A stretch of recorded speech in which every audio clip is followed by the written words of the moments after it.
and has over 1,300 updated references, new cartoons, and a foreword by Dr. Ron Paul. With discounts for multiple book purchases, the 4th edition of Healing Our World is a great gift for the liberals, pragmatists, environmentalists, and Christians in your life who think libertarianism is cold-hearted. Get yours today at healing.freetalklive.com and use promo code FTL for a $5 discount. So you've heard all 3 hours of the latest episode of Free Talk Live, and you're still hungry for liberty-oriented audio content? Did you know that we have another 24/7 audio stream at LRN.FM? The Liberty Radio Network airs the latest episodes of some of the best liberty-oriented podcasts on the internet around the clock. In addition to recorded content, you'll also hear live shows like Free Talk Live, originating from our Keene, New Hampshire studio. So listen anytime at LRN.FM. That's LRN.FM. The Call to Freedom is coming up next, live after the news on the Liberty Radio Network at LRN.FM. From Keene in the Shire, the Liberty Media capital of the world, this is Daryl W. Perry, host of FPP Radio News for Sunday, November 5th, 2017. Silver is trading at $16.85 per ounce. Gold is valued at $1,270 per ounce. Bitcoin is trading at 2.3 cents, and the average price of Bitcoin is $7,554. Antiwar.com reports the ambush on October 4th along the Niger-Mali border left 4 U.S. Special Forces killed and revealed to the U.S. public and Congress for the first time that some 1,000 U.S. troops were on the ground in Niger. After a month has passed, what else have we learned? Very little, as it turns out. Niger and the Pentagon continue to offer radically different versions of what happened on that day, as well as the circumstances in which the U.S. troops were left behind in the evacuation, something U.S. officials initially insisted could not have happened. Nigerian officials say this was an operational mission, but one in what was not considered enemy territory, intended to detain a suspected recruiter for the Islamic State. Pentagon officials say none of that happened, and there was absolutely no intention to kill or capture anybody. What the Pentagon is saying happened continues to vary day to day and sometimes hour to hour, but officials continue to insist that the investigation into the incident is ongoing and that a final version will be released in a few weeks. Until then, anything the Pentagon says happened seems to be a wild guess and subject to revision. U.S. officials are also saying the size of the deployment in Niger, which went from an unspecified number of U.S. trainers to 1,000 combat troops without anyone being informed, is likely to grow further. Whether we'll hear about that when it happens remains to be seen. FPP Radio News is brought to you by Bitcoin Not Bombs. Bitcoin Not Bombs is a launching pad for nonprofits and social entrepreneurs into the financial freedom of the Bitcoin economy. Bitcoin Not Bombs is fully committed to being the hub of the nonprofit sector of the Bitcoin economy, maximizing the potential cross-promotion of all our clients and commercial partners. To learn more, visit bitcoinnotbombs.com. UPI reports Sears Holding has plans to close 63 more stores in late January, continuing their recent cost-cutting measures. The closings include 18 Sears and 45 Kmart stores, according to the company, in a release that listed the stores to shut their doors. The company notified employees of the closings on Thursday and plans to keep the stores open through the holidays, but liquidation could begin as early as next Thursday. The company said in a release, Sears Holdings continues its strategic assessment of the productivity of our Kmart and Sears store base and will continue to right-size our store footprint in number and size. In the process, as previously announced, we will continue to close some unprofitable stores as we transform our business model so that our physical store footprint and our digital capabilities match the need and preferences of our members. Sears Holding currently operates 1,250 Sears and Kmart locations. Earlier this year, Sears closed nearly 350 stores. In 2016, it reported an operating loss of $2.2 billion. Since 2011, Sears has lost more than $10.4 billion. Earlier this year, the company sold Craftsman tool brand to Stanley Black & Decker and ended a century-old partnership with Whirlpool. In 2004, Kmart Holding Company bought Sears Roebuck & Company for $11 billion and changed the name to Sears Holdings. Sears was founded in 1886 as a mail-order catalog company and opened its first retail location in 1925 in Chicago.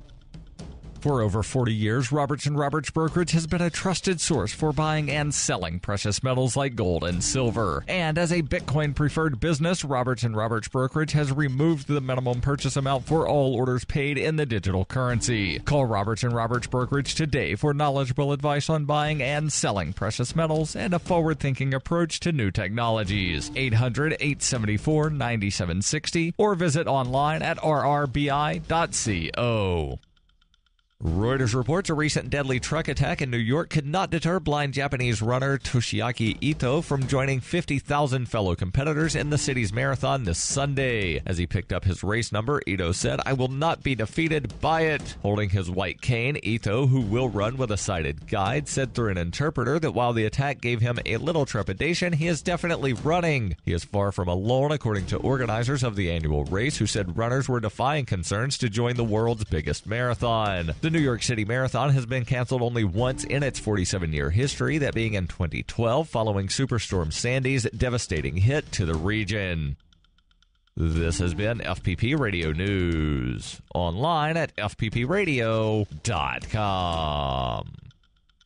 We turn to Washington, D.C., where America's roommates are holding a rally as part of their new One Vote Doesn't Matter political action campaign. The rally, which drew thousands of roommates ranging from the guy who keeps all of his groceries in his room to the guy whose name the lease is under, is just a part of a surging grassroots movement to spread the message that one person's vote can't make a difference if you really, really think about it. You know, this is like the most important election of our lifetime. We just want to get the word out that it's already been decided in some smoke-filled boardroom. You know, I pretty much minored in poli-sci, so I think I get this stuff. Joining us now is Jason Copeland at a rally in the nation's capital. Jason, how would you describe the energy there? Yeah, hi, Andrea. I'd say it's a definite chill vibe. I just saw the roommate whose only friend seems to be his younger brother and the guy who just has an air mattress in his room passing out flyers together. Now, the roommates do make some interesting points. The Electoral College it is weird. This is the Onion News Network.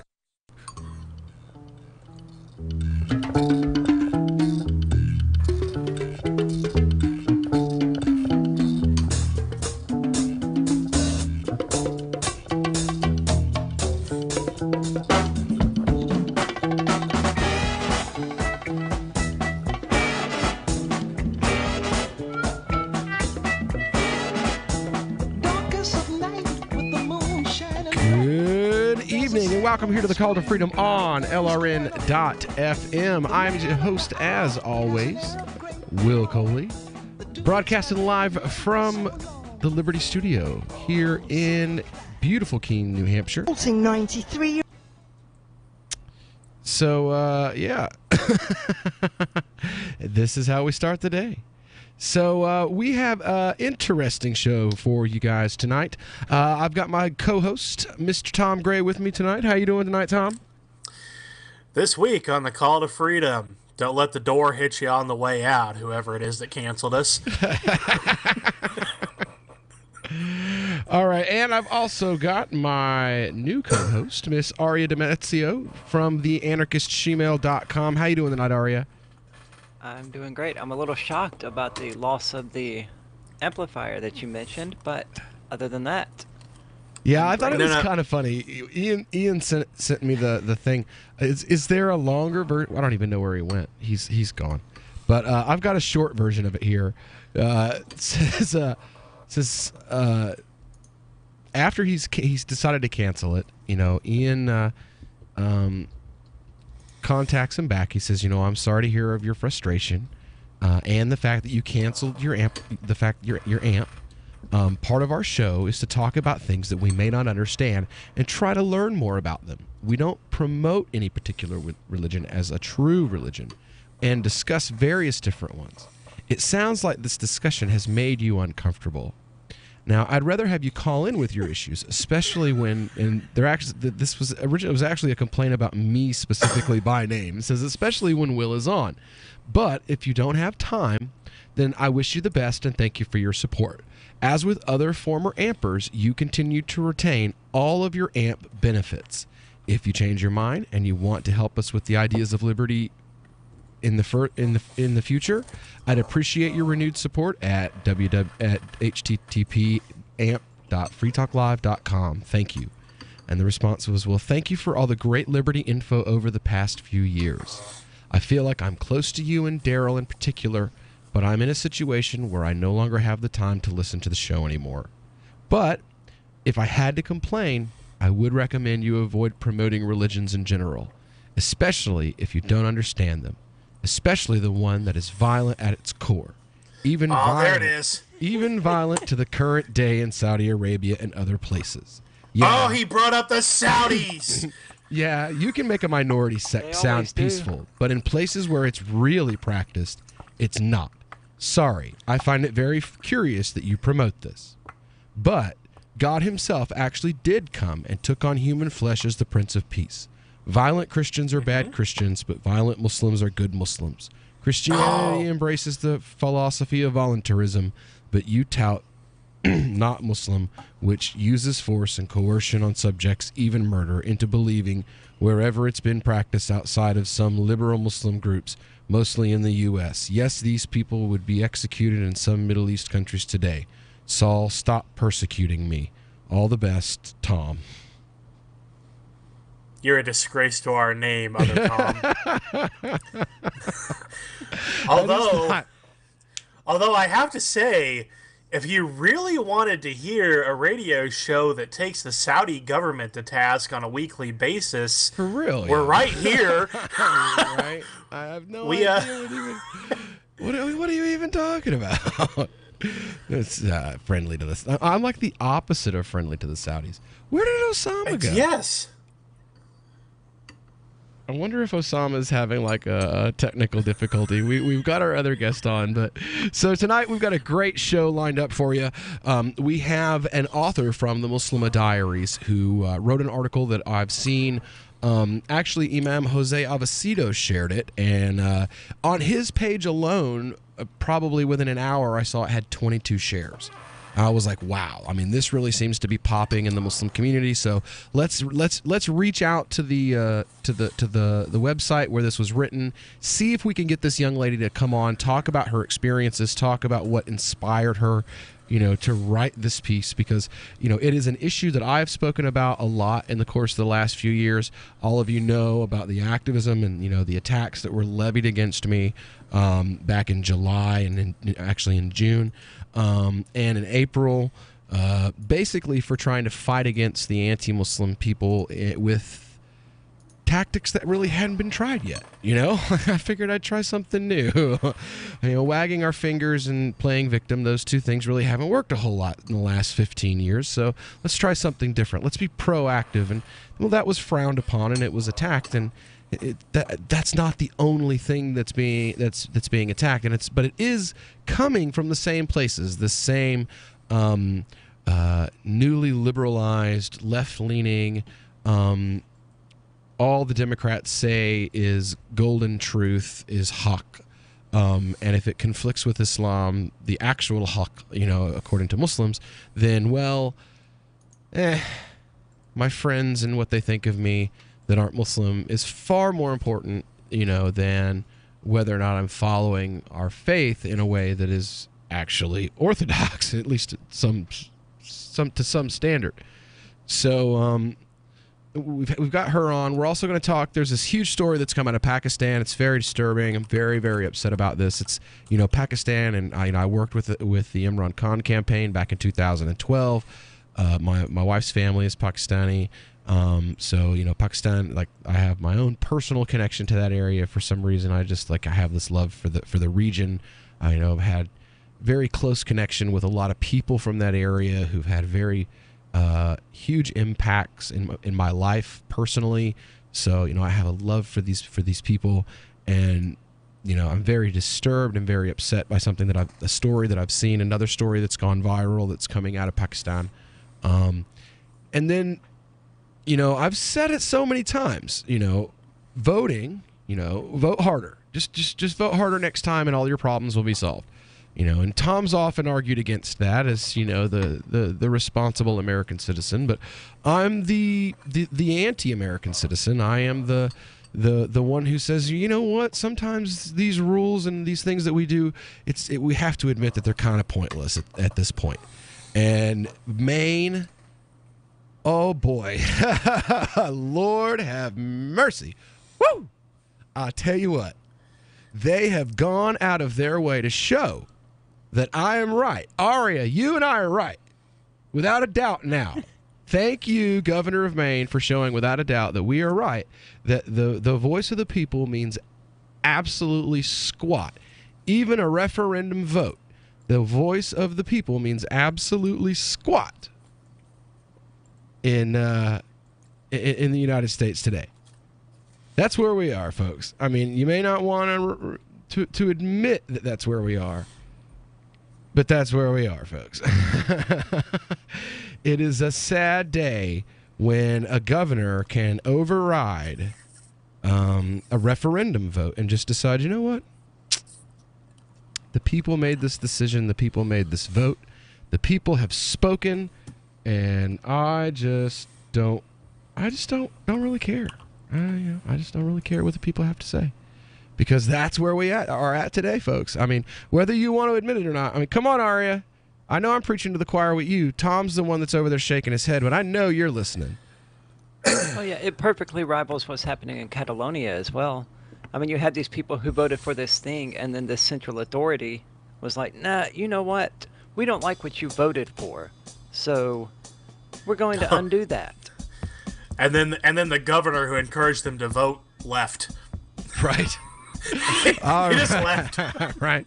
All right. Well, when we get back here, we're going to have one of my favorite imams out of D.C., along with a wonderful author from the MuslimDiaries.com here on the Call to Freedom on LRN.FM.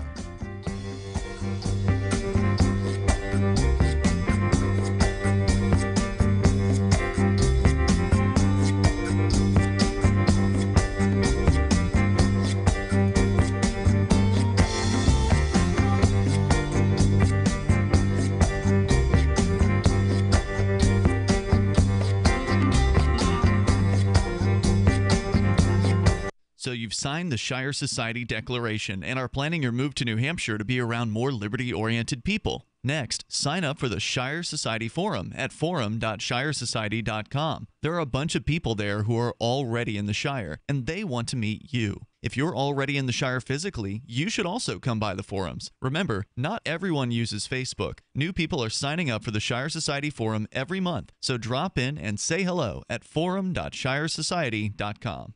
Why did you move to the Shire? I moved here to the Shire because there's other people around who take liberty just as seriously as I do.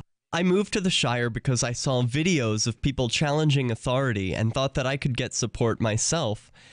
It called to me, like, do this right now. I wanted to be around people like me who got it, and once I got here, I knew there was nowhere else that I wanted to be. I've always wanted to change the world, so I moved to the Shire to join people who were actually working towards doing the same thing. The people here are awesome, loving, and positive. It was for the adventure and for the feeling of something important is happening here, and I just wanted to come to sort of be part of that. Visit shiresociety.com to read and sign the Shire Society Declaration and learn the reasons why, if you love liberty, you should immigrate to the Shire. Plus, add yourself to the Shire map at shiresociety.com. That's shiresociety.com. Did you know we've taken our LRN.FM telephone listen line to a new level with the LRN.FM audio on demand line? Now you can call 712-770-8447 anytime and listen to LRN.FM's live feed. And you can listen to a bunch of our original shows on demand. Long distance fees may apply. Just dial 712-770-8447 and choose from the menu. 712-770-8447. The new 4th edition of Healing Our World, The Compassion of Libertarianism, will take your understanding of liberty to a deeper level and has over 1,300 updated references, new cartoons, and a foreword by Dr. Ron Paul. With discounts for multiple book purchases, the 4th edition of Healing Our World is a great gift for the liberals, pragmatists, environmentalists, and Christians in your life who think libertarianism is cold-hearted. Get yours today at healing.freetalklive.com and use promo code FTL for a $5 discount. Did you know you can listen to LRN.FM via our free-to-air satellite channels? We have channels over nearly all of North America and much of Africa. All you need is an affordable receiver and a dish as small as 30 inches. There are no monthly fees. Learn more at sat.lrn.fm. Plus, if you are a broadcaster or want to be one, this is a good delivery method for our content. See our coverage maps and get details at sat.lrn.fm. That's sat.lrn.fm. sat.lrn.fm. So the protection of life, liberty, and property is what the Free State Project is all about. But it's an effort to move 20,000 people who understand. It's about demonstrating to the entire country that, yeah, we can have a free market, a truly free market. Making it just a freer, great place to live. It's the world's largest voluntarist libertarian community, and it's only getting bigger. That's amazing, to be able to move to a place where other people passionately believe in being free and independent. What the Free State Project is managing to do, though, is to put their money where their mouth is. It's physically getting up across the country and saying, let's go someplace and let's demonstrate the power of these ideas. There's a lot of kind of philosophy that surrounds liberty. There's a lot of thinking about it and talking about it. But here in New Hampshire, people are doing it. 101 Reasons Liberty Lives in New Hampshire, a documentary by Free State Project Early Movers. Watch it free at 101reasonsfilm.com. 101reasonsfilm.com. This is the Liberty Radio Network, broadcasting the latest liberty-oriented audio content 24 hours a day at LRN.FM.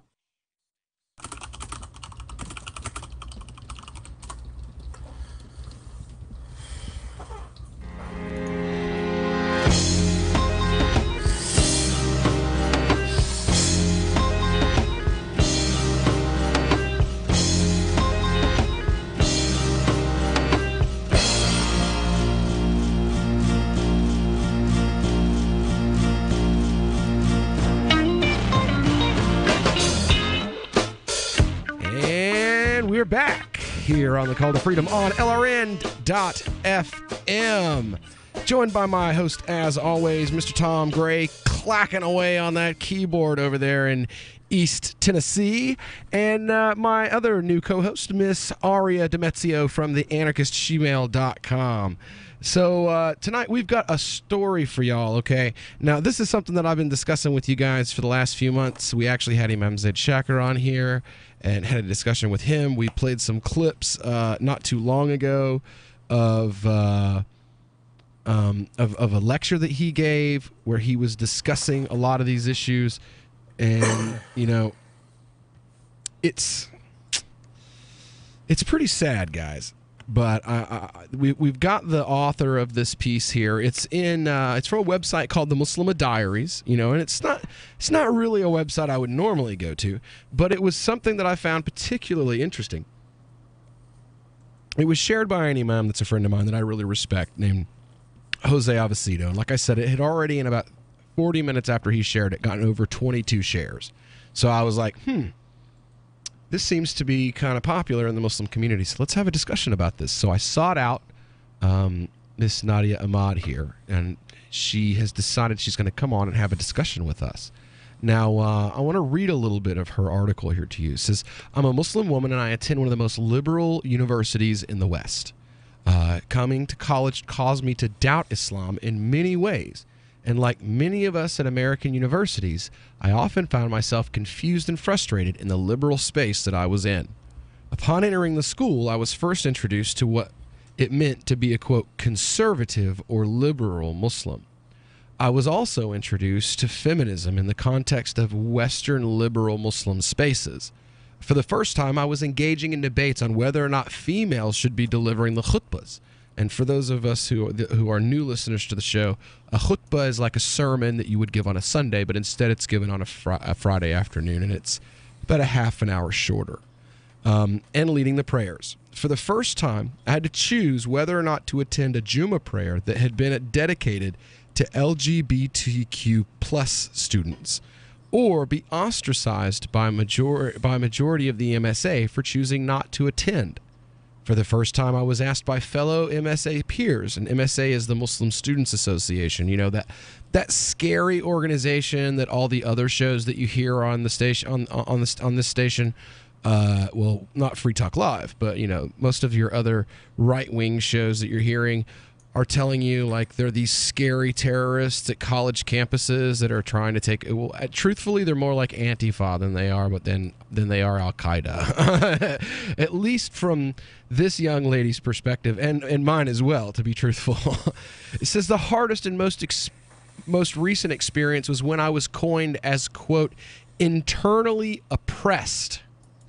An internally oppressed Muslim woman because I chose to pray behind men when my MSA implemented gender-adjacent Jummah prayers. When you hear the word implemented, just think like social ostracization if you don't comply, or possibly even the use of force. You know, that's what happens when things are implemented. You know, you guys know that term.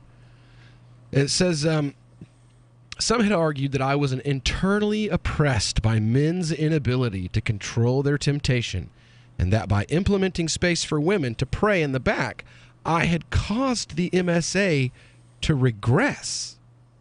As someone who considers herself an advocate for occupied and silenced populations, I identify internally oppressed people to be those who are unknowingly living under oppression by a state power and are in support of it. Thus, to be coined as such strong statement made me wonder if I was a hypocrite. Although my decision to pray behind men felt right, well, because it's orthodoxy, I started to doubt myself and asked myself if I was indeed being subjugated. Why do women have to pray in the back? Was I advocating for justice for the oppressed while not realizing that I failed to stand up for justice in other ways, such as advocating for feminism? Why wasn't I introduced to Islamic feminism earlier in my life when I practiced Islam in a way that many liberal Muslim feminists would deem problematic and against their values? Were my conservative opinions a result of my ignorance and, quote, unwokeness? And why were other Muslim conservatives not stepping up and saying anything? Why were we, the conservatives, being marginalized and letting ourselves get lost in our deen? Welcome to the show, Nadia Ahmed. Oh my goodness, I can't read the whole thing. I wish I could. This article, it absolutely speaks to me. It's something that I like I said, I was an MSA kid years and years ago. 10 years ago, Osama was an MSA kid with me, actually. So, right? So, 10 years ago, I was an MSA kid, and this just speaks to my heart. Tell me, like, what specific incident inspired you and said, you know what, now it's time to write a piece like this?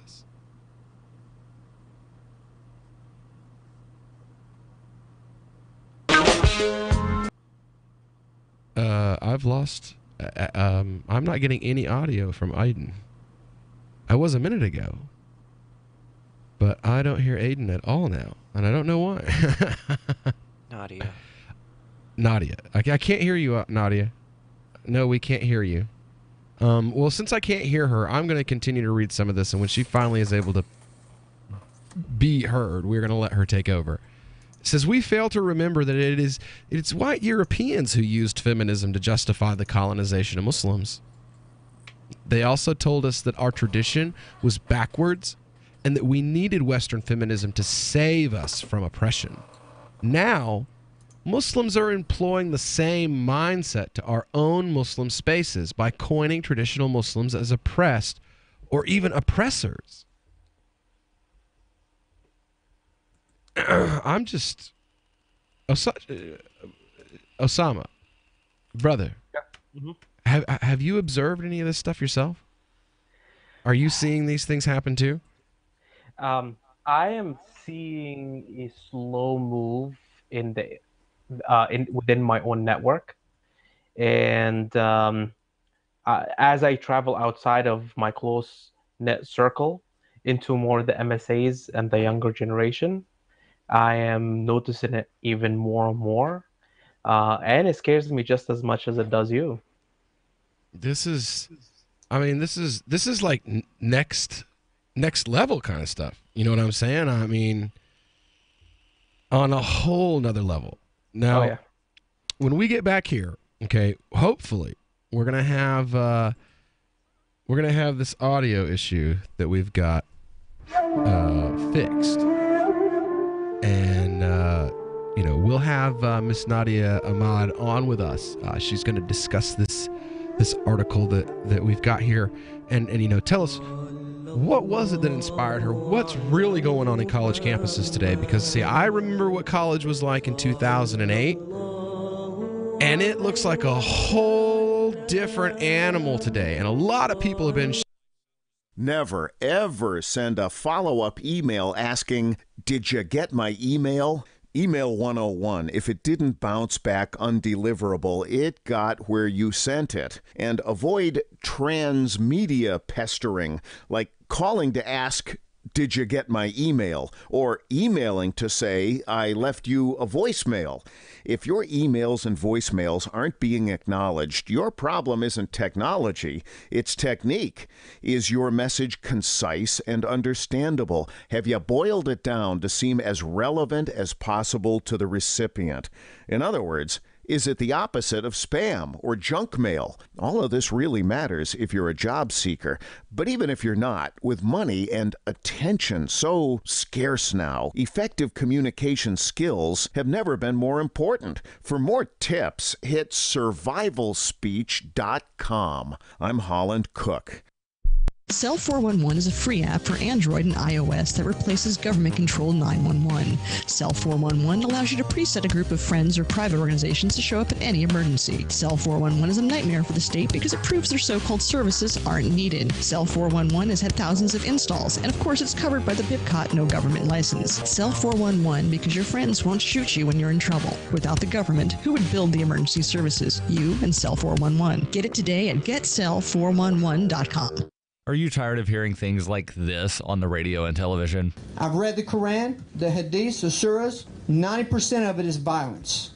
Terrorism, Islamic terrorism, ISIS, Islamic terrorism. I would even submit to you that Islam's not even a religion. It's a social, political system that uses a deity to advance its agenda of global conquest. Wouldn't you much rather hear things like this? And Muslims traditionally were very libertarian in their approach. The Prophet, peace be upon him, says even in times of war, you don't break a tree, you don't destroy buildings, you don't kill women and children, you don't kill the aged and the elderly. What's called income tax in classical Islam is definitely prohibited. Muslims are very wary of any scholar who associates closely with the government, and they always have been. Join Will Coley and his rotating cast of scholars on Call to Freedom every Sunday night from 10 p.m. to midnight on the Liberty Radio Network, LRN.FM. Here's a chance to do a little activism while you're cruising Facebook, Twitter, or Google+. Between the LOL cats, the recipes, the hot girls, and the inspirational sunrise memes, Free Talk Live's posts pass by your newsfeed. Like them, comment. It gives us more exposure. If you don't see our posts, click like at facebook.freetalklive.com and then hover over it to click Get Notifications. It's an easy way to spread the ideas of liberty a bit further. I know you're busy, but you can spare that 1/10 of a calorie it takes to click on something. facebook.freetalklive.com. Is spreading the message of liberty, cryptocurrency, and peace around the globe worth $2 per month to you? As you may already know, in addition to our internet feed, LRN.FM broadcasts on free-to-air satellite across North and Central America, as well as Sub-Saharan Africa. And we've been available on satellite for free 24/7 since 2010. The LRN.FM free-to-air satellite signal is reaching some of the most oppressive regimes in the world, and there's no doubt our ideas are making an impact. You can learn more about the channel's impact by watching the 3-minute video at fund.lrn.fm. If you'd like to help free minds globally with our ideas of liberty, cryptocurrency, and peace, you can donate as little as $2 per month via fund.lrn.fm. You can help us continue and expand our satellite broadcast to multiple continents. Visit fund.lrn.fm today, and thank you for your help. Don't forget to share the link on social media. That's fund.lrn.fm. You can sign up to receive the latest about the Liberty Radio Network via our email updates at updates.lrn.fm. That's updates.lrn.fm.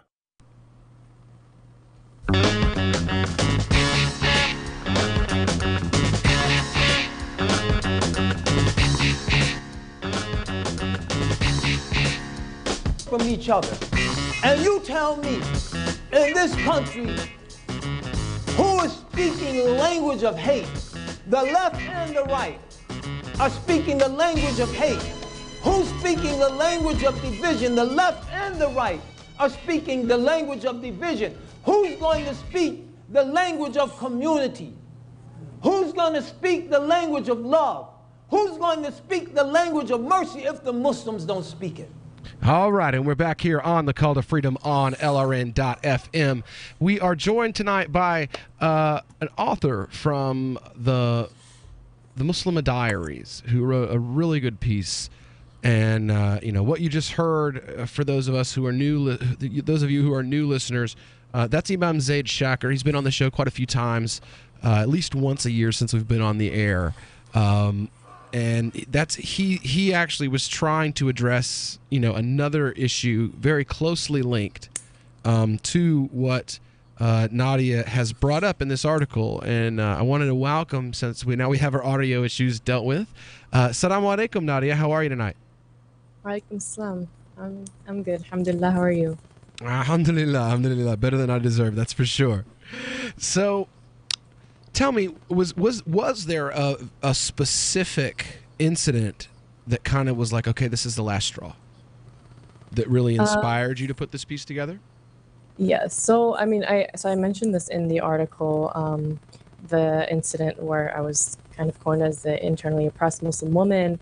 And that incident really kind of just like plunged me into like this state of further doubt. And because I couldn't get that phrase out of my head, because I was like, if I'm internally oppressed, like, what does that say like about like my work as an activist for like oppressed and silenced populations.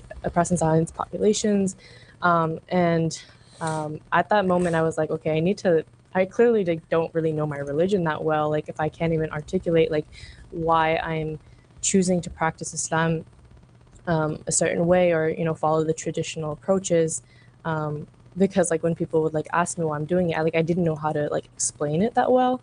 And that's when I realized like, okay, I need to like take the step to like really like increase my Islamic knowledge using like Islamic scholarship and reaching out to people who are actually knowledgeable in the Quran and Sunnah, and who are able to answer the questions that I had. And from that instance, after doing the research and like taking some time to learn, I realized like, okay, there's nothing wrong with my convictions. Like I can stay true to my own convictions and not have to feel like there's something wrong with me, or not have to think that I was actually being like, quote, internally oppressed.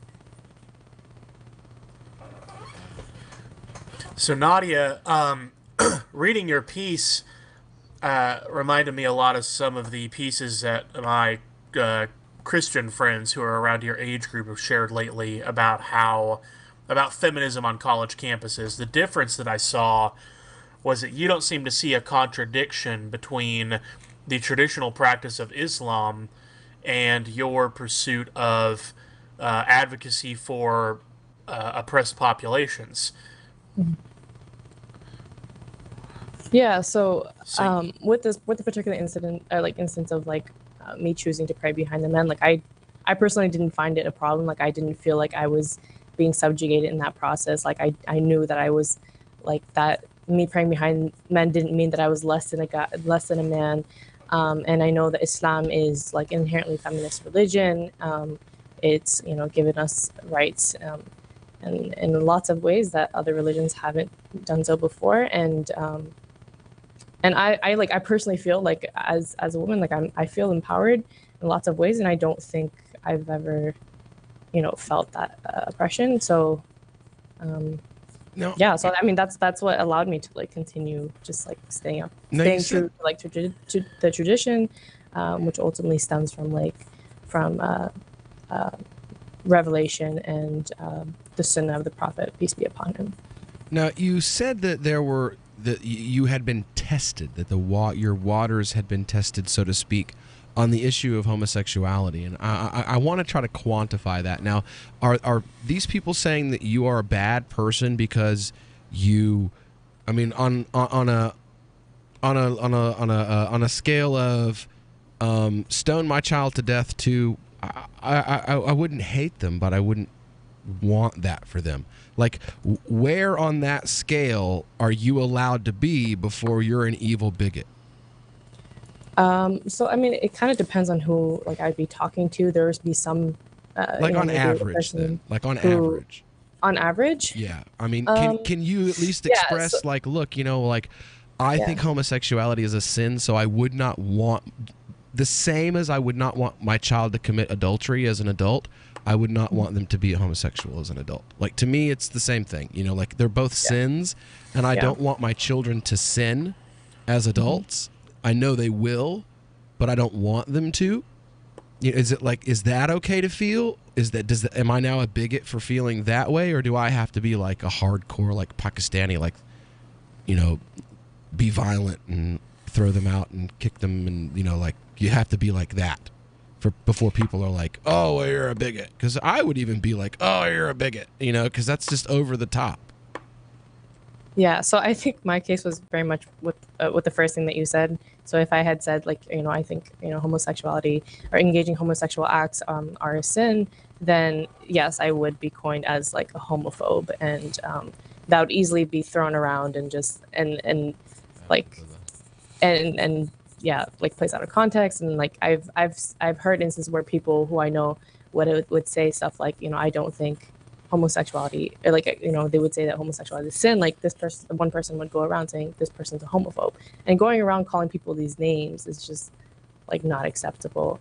Oh, trust me, I know. I had part of that cadre label me a white supremacist for a solid month in an online campaign to basically slander me because I stepped out of what they saw the proper line was. So now I want to ask you, I brought Osama on because like he's the academic among us, really. I mean, when he compared to the rest of us, he's the one who really knows what's going on here, and I want to get your take on this. So, change in the community. Okay, look, it's crazy where we're at this point. So my understanding is we live in a free society, a country that was established on the idea of freedom of religion, freedom of expression, and part of my rights is to say what I believe in, and honestly and openly. I believe that's actually it's healthier for everyone to understand where everyone is standing, and where everyone is coming from, and as long as I'm not hurting others. Especially if I'm putting things in a way where I'm even trying to take into account other folks' feelings, but definitely no physical harm, right? And I'm just saying that, listen, homosexuality is something that I believe is a sin. I believe that I have the right to do so, and when I see someone taking away that right from me, that's a problem. Now that's kind of from a civic standpoint. Now take it to a religious standpoint. When I'm coming from an orthodox traditional position, supported by the text, and you are attacking me for holding that position without even bringing in an argument that is well rooted from the text. So 9 times out of 10, it's not, the argument is, you're just backward, you're homophobic, you're this or that. Right. But if you're bringing in, a solid argument, I can talk back and forth, right? All right, well, when we get back here on The Call to Freedom on LRN.FM, we'll have Imam Osama and a whole lot more discussing this issue, how SJWs are taking over the MSA.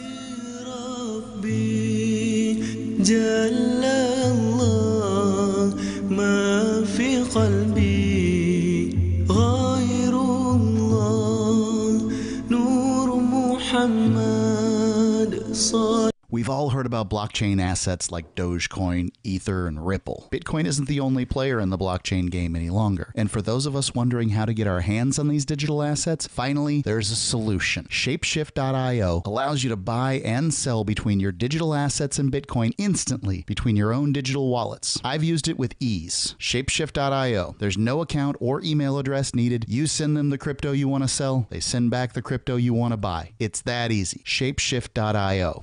Hi, I'm Derek J. To me, an activist's calling is to actively work to advance a cause. The cause for which I work is personal freedom. I believe my life is best when I engage in voluntary interactions and self-government. I reject the idea that anyone else has a higher claim to my life or my body than I do. I see people who call themselves the government as a threat to my personal freedom. I realize you may feel differently, but my relationship with the people who call themselves the government is completely involuntary. If Starbucks used some of its money to drop bombs, I wouldn't shop there. So why would I support the American empire? The empire does not require my consent. Derek J's Victimless Crime Spree. Watch it for free and order the Director's Cut DVD at victimlesscrimespree.com. That's victimlesscrimespree.com. Now that you've found the Liberty Radio Network at LRN.FM, you may want to help expose others to our great programs. To assist you in doing so, you'll find resources at promote.lrn.fm, including details on how to get a free bumper sticker, quarter-page flyers you can print out and distribute, banners for your website, as well as files that will allow you to make your own custom banners and graphics. Visit promote.lrn.fm and help bring new listeners to the Liberty Radio Network. That's promote.lrn.fm. There's no better app for tracking the value of cryptocurrencies than CoinCap. I've had a lot of apps for tracking Bitcoin, but none that's ever been able to track 500 digital assets at once. Their best feature is the Altfolio. I love this thing. You enter how many Bitcoins, Ether, Dash, Doge, or whatever else you have, and it tells you how much your crypto is worth. You can watch yourself get rich. If you have crypto, go right now to coincap.io, or you can use the Apple Store or Google Play to get the app. I love CoinCap. Coincap.io. LRN.FM is proud to announce our official listening apps for Android and iOS devices. Now you can easily tune into our streams anywhere, anytime on your smartphone or tablet. Just visit apps.lrn.fm or search for LRN.FM in the Android or Apple app stores. Please download, rate us 5 stars, then share the link on your social media and let your friends and family know how you're listening to LRN.FM. Download it now, free at apps.lrn.fm. Free Press Publications is an independent, alternative media and publishing company founded in June 2009 with the mission of ensuring a free press for the freedom movement and is committed to spreading the message of peace, freedom, love, and liberty. FPP also gives new authors an avenue for publishing freedom-oriented material. FPP brings you daily news and commentary on the website fpp.cc, as well as a daily 5-minute newscast, FPP Radio News, and weekly news, views, and commentary in the FPP Freedom Minute and Peace, Love, Liberty Radio at fppradio.com, and the monthly newspaper FPP News at news.fpp.cc.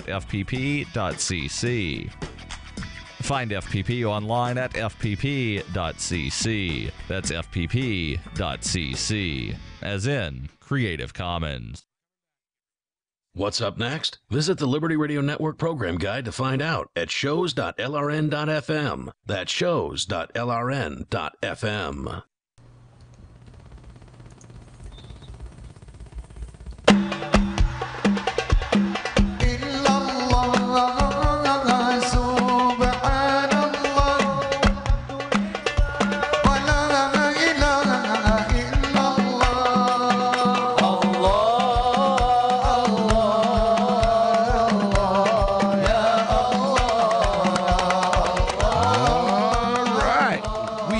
Here on the Call to Freedom on LRN.FM. Joined tonight by my normal co-host, as always, Mr. Tom Gray and Miss Aria Demezio from the anarchistshemale.com. So we have had tonight a young lady with us from the website Muslima Diaries. She goes by the pseudonym Nadia, and she has put together an amazing article here where basically she's discussing how, that whole shaming culture among the social justice warriors has basically taken over the Muslim Students Association over the years. And now those things are being, orthodox conservative Muslims. We're not talking crazy people who want to, stone gay people in the street. We're just talking like normal, everyday Muslims that are like, look, man, I think that homosexual sex is sinful.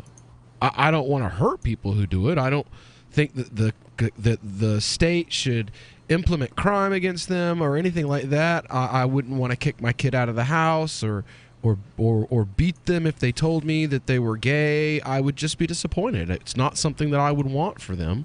Something as simple as that will now get you shamed and ostracized within something like the Muslim Students Association. And it's just, for me, that is just, when discussing actual orthodoxy with other Muslims now makes you evil, it's almost as if they themselves are the ones who are internally oppressed, because they have internalized all these evil things that have been said about them and have decided that even if it requires them to completely remake their religion and reject the actual orthodoxy of the faith, whatever it takes to reject these things about themselves that they don't even understand most of the time.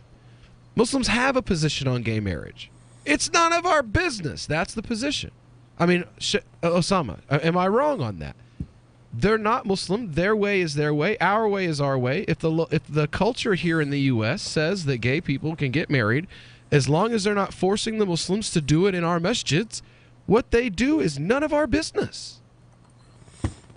True. I would say though that as a Muslim, I should be able to freely say, these are my ways. I do believe that this is the way that an ideal society should behave. But I won't be able to force anyone, and I wouldn't be willing to force my position on anyone. Tom, you said you had some questions for Nadia. Well, I don't know if it's a question so much as an observation. Everything that you've been saying here, Nadia, sounds an awful lot like the plight that Christians at least claim to have had on college campuses for a few years now. The difference is it's not been coming from the Christian groups or groups even purporting to be Christians. So have you interacted with conservative Christians on your own campus or elsewhere who have had like experiences with other liberal campus groups, and have you commiserated with anyone like that, or is it sort of a problem you see as internal to the MSA? So to be honest, I haven't really interacted much with, I've interacted with Christians, but I don't think we've ever discussed these kinds of issues per se. And I'm sure there are definitely conservative Christians on campus, but I would assume that they're also going through experiences and not feeling comfortable to be open about their opinions and being afraid to be called as traditional, backwards. And especially when you're living on a liberal campus, not just not just being a part of a liberal religious group, that becomes a lot harder to do. And so I actually have not had conversations with conservative Christians on campus, although I would actually like to have those conversations, because I'm sure we would find lots of commonalities in terms of our experiences and trying to figure out what's the best way to approach, navigate these problems and navigate how to, put our voices out there. So unfortunately, I hope in the future I would actually get to interact with some of these Christians, or people, or just anyone from a different faith group who tends to follow the Orthodox tradition. Now, and if I may jump in, actually, please do. Quick, yeah. I actually have interacted with conservative Christians. I would love to interact with some conservative Jews who hold similar values, and I feel a lot of times much closer and much more comfortable, sitting and talking with them than I do with some fellow Muslims, because I feel like we share the same values and we're able to speak freely. Whereas in some of the Muslim environment, and let me just be clear, we're talking some of the Muslim circles, not all for sure, but in some of the Muslim circles, I feel extremely uncomfortable speaking my mind. Yeah, and I think with I am the token evangelical Christian on the show, and what I hear from the two of you and also from Muslims in general is the ability to marry that conservative ideology, like just the basic things like viewing homosexuality as a sin, with a general societal tolerance. Christians seem to have lost that. We've got either the extremely liberal camps who have completely written our moral beliefs out of our holy book, and then on the other side you've got people who are so militantly against the very idea of tolerance that they avoid college campuses altogether. They actively discourage their children from getting educated just so they're not exposed to this idea that you should be nice to people even if you think they're sinful. So what I really hope does not happen is that these groups that are putting pressure on people like you, Nadia, don't drive that same sort of wedge between traditionalist Muslims and the very concept of tolerance that's been driven within the Christian community. Now, something that a personal experience that I actually had, and I want to know if you can relate to this, Nadia.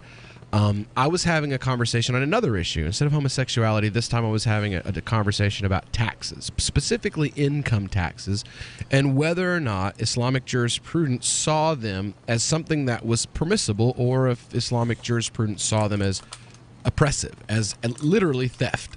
And I was having a conversation with a liberal Muslim who's a Bernie Sanders supporter, and I quoted Yasser Qadhi and said the majority of Islamic scholars throughout history have said that the state does not have a right to your wealth, especially your income, that they reject the concept of an income tax. Hamza Yusuf has said it, Imam Zaid has said it, a number of scholars have said that Islam sees the income tax as an oppressive tool of the state. And his response to me was, then the majority of Islamic scholars in history are wrong. Have you had that similar experience with other students when you've tried to have these conversations where they've just flat out said, well, then the scholars are wrong, Islam is wrong? Yes, I actually have. A lot of times when I'd be having these discussions or debates on certain issues, I would cite Muslim scholars or Muslim ustadas or ustads who have studied the Quran and the tradition and for many years and have the credibility to speak on these issues. And a lot of times when I would cite these people, sometimes they would say things like, oh, this person is a misogynist, and just completely using that word, just completely discrediting them and saying that they're wrong and they're a coward, and just using these horrible names to really just put them down and to discredit everything that I'm saying, because they're like, oh, these scholars, are X and X, and because this scholar said this and that, X and Y, X, Y, Z, we can't. There's no way I can believe what they're actually saying. So a lot of times they'll employ these terms the one that I hear the most is misogynist, and they're usually describing male imams or male scholars when I'm trying to use these scholars to justify the reasoning behind my views. All right. Well, when we get back here on the Call to Freedom, hopefully we'll still have Nadia with us. We're going to be discussing a story out of Pakistan about a young girl who was assaulted and paraded naked around her town. It's a horrible, horrible story. But the authorities have stepped in to try to get her justice. And we're going to talk about it here when we get back on the other side on the Call to Freedom on LRN.FM.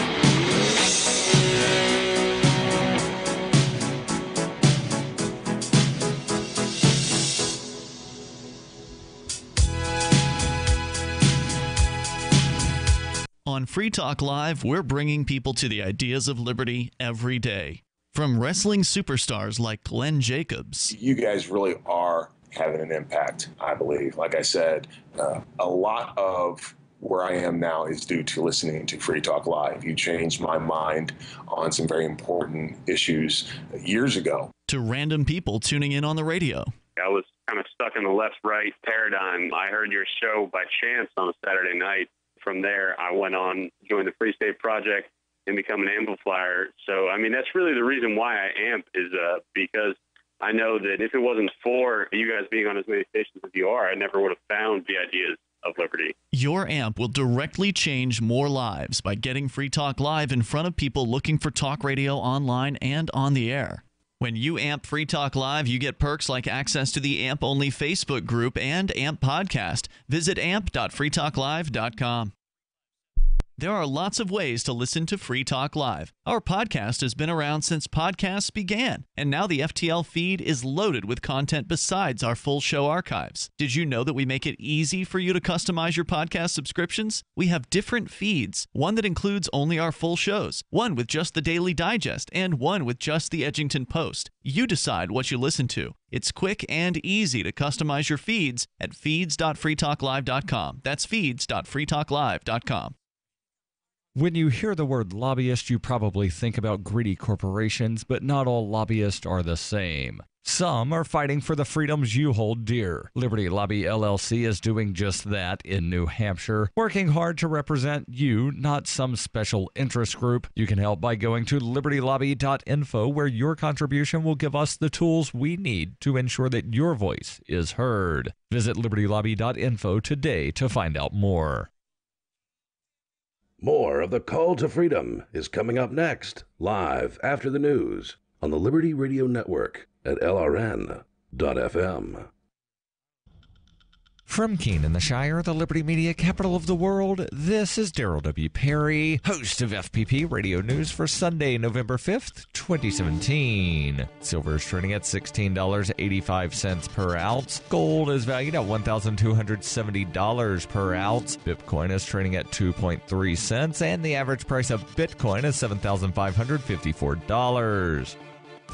Antiwar.com reports the ambush on October 4th along the Niger-Mali border left 4 U.S. Special Forces killed and revealed to the U.S. public and Congress for the first time that some 1,000 U.S. troops were on the ground in Niger. After a month has passed, what else have we learned? Very little, as it turns out. Niger and the Pentagon continue to offer radically different versions of what happened on that day, as well as the circumstances in which the U.S. troops were left behind in the evacuation, something U.S. officials initially insisted could not have happened. Nigerian officials say this was an operational mission, but one in what was not considered enemy territory, intended to detain a suspected recruiter for the Islamic State. Pentagon officials say none of that happened, and there was absolutely no intention to kill or capture anybody. What the Pentagon is saying happened continues to vary day to day and sometimes hour to hour, but officials continue to insist that the investigation into the incident is ongoing and that a final version will be released in a few weeks. Until then, anything the Pentagon says happened seems to be a wild guess and subject to revision. U.S. officials are also saying the size of the deployment in Niger, which went from an unspecified number of U.S. trainers to 1,000 combat troops without anyone being informed, is likely to grow further. Whether we'll hear about that when it happens remains to be seen. FPP Radio News is brought to you by Bitcoin Not Bombs. Bitcoin Not Bombs is a launching pad for nonprofits and social entrepreneurs into the financial freedom of the Bitcoin economy. Bitcoin Not Bombs is fully committed to being the hub of the nonprofit sector of the Bitcoin economy, maximizing the potential cross-promotion of all our clients and commercial partners. To learn more, visit bitcoinnotbombs.com. UPI reports Sears Holding has plans to close 63 more stores in late January, continuing their recent cost-cutting measures. The closings include 18 Sears and 45 Kmart stores, according to the company, in a release that listed the stores to shut their doors. The company notified employees of the closings on Thursday and plans to keep the stores open through the holidays, but liquidation could begin as early as next Thursday. The company said in a release, Sears Holdings continues its strategic assessment of the productivity of our our Kmart and Sears store base and will continue to right-size our store footprint in number and size. In the process, as previously announced, we will continue to close some unprofitable stores as we transform our business model so that our physical store footprint and our digital capabilities match the need and preferences of our members. Sears Holding currently operates 1,250 Sears and Kmart locations. Earlier this year, Sears closed nearly 350 stores. In 2016, it reported an operating loss of $2.2 billion. Since 2011, Sears has lost more than $10.4 billion. Earlier this year, the company sold Craftsman tool brand to Stanley Black & Decker and ended a century-old partnership with Whirlpool. In 2004, Kmart Holding Company bought Sears Roebuck & Company for $11 billion and changed the name to Sears Holdings. Sears was founded in 1886 as a mail-order catalog company and opened its first retail location in 1925 in Chicago. For over 40 years, Roberts & Roberts Brokerage has been a trusted source for buying and selling precious metals like gold and silver. And as a Bitcoin-preferred business, Roberts & Roberts Brokerage has removed the minimum purchase amount for all orders paid in the digital currency. Call Roberts & Roberts Brokerage today for knowledgeable advice on buying and selling precious metals and a forward-thinking approach to new technologies. 800-874-9760 or visit online at rrbi.co. Reuters reports a recent deadly truck attack in New York could not deter blind Japanese runner Toshiaki Ito from joining 50,000 fellow competitors in the city's marathon this Sunday. As he picked up his race number, Ito said, "I will not be defeated by it." Holding his white cane, Ito, who will run with a sighted guide, said through an interpreter that while the attack gave him a little trepidation, he is definitely running. He is far from alone, according to organizers of the annual race, who said runners were defying concerns to join the world's biggest marathon. The New York City Marathon has been canceled only once in its 47-year history, that being in 2012 following Superstorm Sandy's devastating hit to the region. This has been FPP Radio News, online at fppradio.com. An alarming new study finds that people suffering from stress-related disorders react poorly to being trapped in underwater elevators. A tired 398-month-old throws a tantrum, and a little clay thing is purchased at an arts festival. And now an eerily perfect recap of this week's news. The Catholic Church reversed its long-held stance against gay marriage this week after meeting Connecticut couple Tony and Craig. The vacationing pair dazzled the Pope and assorted clergy with their witty conversation and true loving affection for each other, leading Vatican officials to conclude that love is love and it's silly to put restrictions on it in this day and age. The Chinese people announced that they would be willing to forgive most of the United States' $1.16 trillion debt if Americans agreed to dress up in costumes and perform silly dances for them. Chinese officials encouraged U.S. citizens to wear sequined vests and prance around while slapping their big fat American tummies, promising that the more humiliating the performance, the more debt will be erased. In sports, NASCAR fans are deeply puzzled by a mysterious black family seen attending multiple races. This is the Onion News Network. You're talking about the same concept as what Christians call porneia.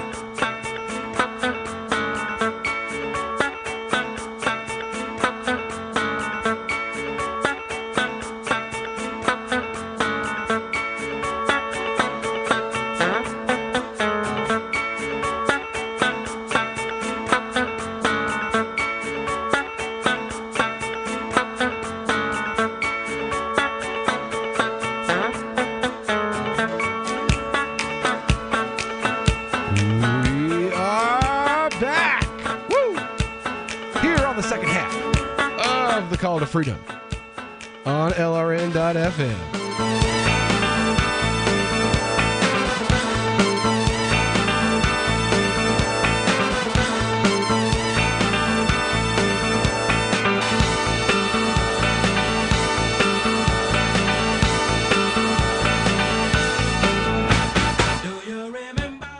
They should never have given a former professional DJ access to promote to production. I'm sorry about that, guys. I couldn't help it. You did not play that song once during November. I know. And you have played that song every single week since the end of November. You mean September, but yeah, I know. No. Yeah, well, now it's November. Like, you didn't play it once during September. You played it every week during October. Now it's November, and you're still doing it. Yeah, I know, but that one is so much better because I can, like, drag it out for, like, a minute. Anyway. Because Lord knows we don't have any content. Oh, no. Yeah, I'm sorry. Like I said, they should never have given a former DJ access to the production controls in a radio station. It was a really bad idea. So this whole show's a really bad idea. Again. Somehow, here we are. Some nights it is. Oh, we get off the rails sometimes around here. Like tonight, right now, when we have two great guests on with us tonight. We actually have an author. Oops. I think I just dropped my phone. We have an author from Muslim Diaries who is going by the pseudonym Nadia, who is with us, who wrote a very compelling story about some of her personal experiences that very much mirror my own, dealing with liberal Muslims for looking for search of a better term. Now, we also have with us an imam and a hafiz that I greatly respect, Sheikh Osama Saleh, who is in the D.C. area. I've known him since I was in college. He's a great guy. He's here with us tonight as well. And my normal co-host, Mr. Tom Gray, broadcasting from the beautiful Smoky Mountains of East Tennessee, and myself 1,000 miles north in those same beautiful mountains here at the Liberty Studios in Keene, New Hampshire, and our new co-host, Miss Aria Demezio from theanarchistshemale.com. And Aria, I'm going to let you go ahead and take over because you said you had some questions yourself, and I wanted to let you get in here in this last segment that we're going to be covering this and let you get that going since you are our resident, transgendered lesbian. Well, I don't know if it would really qualify as a question, but what strikes me about the MSA stuff and the Christian conservative groups facing the same thing that Tom mentioned is that it extends far beyond just religion.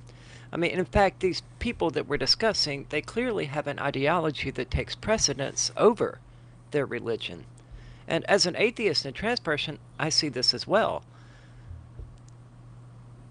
I mean, I've argued with countless quote-unquote trans people who are just confused, who get their terms wrong, and one particular point of contention is that I insist that being called a she is something they have to earn, that they're not just entitled to. But without getting into all of that, no arguments that I use, no facts, no definitions, no logic, and no science makes any difference to them. I jokingly said the other day that I'd probably be called internally transphobic at some point. But the most critical thing I think to observe about their behavior, those trans people, the liberal Muslims that were mentioned, the liberal Christians that Tom mentioned, is that they have their own beliefs. And those beliefs completely supersede what the religion to which they subscribe actually says. As Osama said, it doesn't matter what parts of the holy book he quotes. They simply say he's wrong.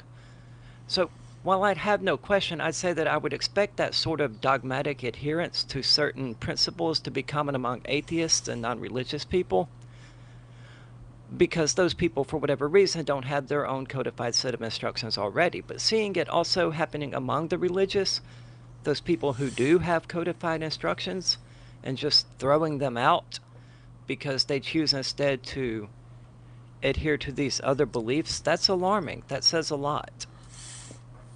Says a lot about the power of the shame train that has now been accepted. That was something that I thought was kind of interesting is, in one generation, maybe two, Muslims have gone from one extreme that's wrong, shaming people who are gay and ostracizing them and casting them out of the community, to another position, an equally extreme position on the other end, of shaming anyone who simply takes a neutral position on homosexuality as a Muslim.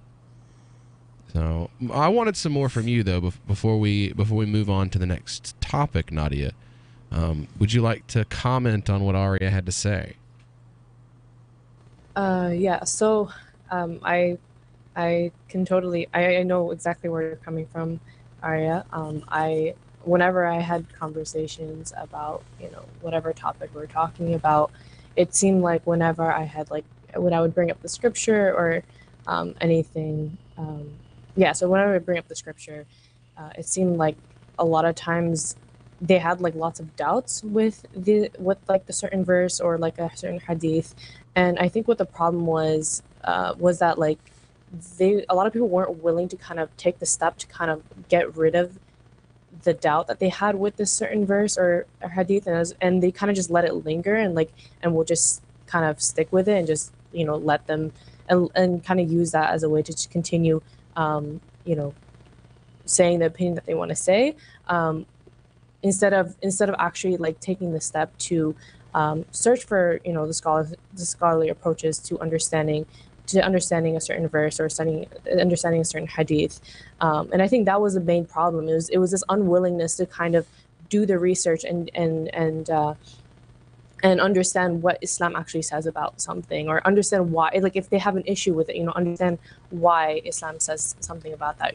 So I think, and a lot of times, if there was for example, an opportunity for someone to learn about a certain topic, like I realized a lot of people were just like, they just didn't want to like learn, and they kind of just like stuck to their own opinion and just moved on with it. But that at the same time that can be very toxic, and it can be problematic when you're having a conversation with someone, especially like a conservative person, and you're not even willing to acknowledge that this can be truth, or this is actually the valid point, and maybe I should actually do some research on what this person is saying, instead of coining or instead of saying that it's a particular verse or hadith is like wrong, or with hadith, for example, that have had conversations where people are like, oh, how do you know a hadith is actually true? Because it's been transmitted down.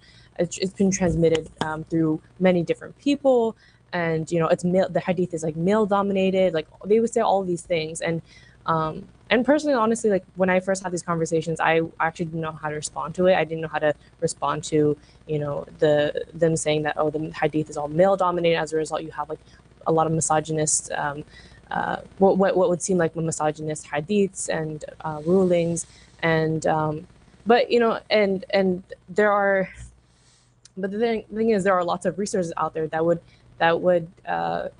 address these kinds of doubts and these what they would think is true about the hadith. So if, for example, they're saying some hadith are extremely misogynist, and they don't understand, for example, or even just like pulling a lot of times, like obviously there you have verses pulled out of context and not interpreted correctly. For example, like the verse in the Quran about like what was often translated as like the husbands are allowed to beat their wives, like that's a verse that's completely like mistranslated, misinterpreted. And if people had taken the steps to kind of learn what this verse is actually saying, learn what the Arabic term is used in that verse, then I think that would clear up lots of doubts and kind of almost take off this huge burden on someone's back. Because I think for me, that verse was something. When we get back here, we're going to be getting into this story about Pakistan on the Call to Freedom on the other end on the LRN.FM.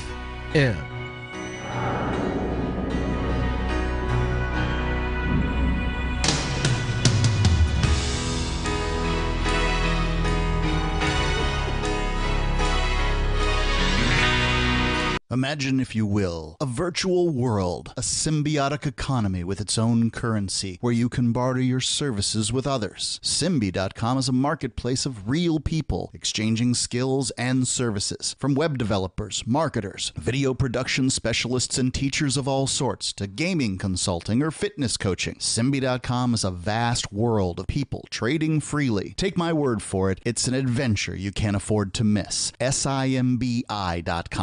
Money, power, and respect are all yours at CreditSuccessSecretsRevealed.com. Be seen as an industry leader. You can do it. The last application you filled out when it was time to hit submit, did your nerves spike? You didn't get the approval you seek, but there's a better way. We teach you exactly what to place into the right systems the right way the first time so you get approved. Get up to $100,000 in instant business credit. Many people will get cash on the spot. Use those two tools in your new corporate credit engine so you can walk into the bank and get your project funded today. It's all about today at CreditSuccessSecretsRevealed.com. Credit Success Secrets Revealed is explosive and ignites instant results. Dial 1-800-707-8719. That's 1-800-707-8719. 1-800-707-8719. Or just go to CreditSuccessSecretsRevealed.com. Did you know you can get news updates about what's happening with the Liberty Radio Network delivered in the way you prefer? You can sign up for our email updates at updates.lrn.fm. Plus, you can stay in the loop by joining our Facebook profile at facebook.lrn.fm or follow us at Twitter at twitter.lrn.fm. It's all free, so sign up now at updates.lrn.fm for news updates delivered to your email box, facebook.lrn.fm to follow our Facebook page, and twitter.lrn.fm to receive our tweets.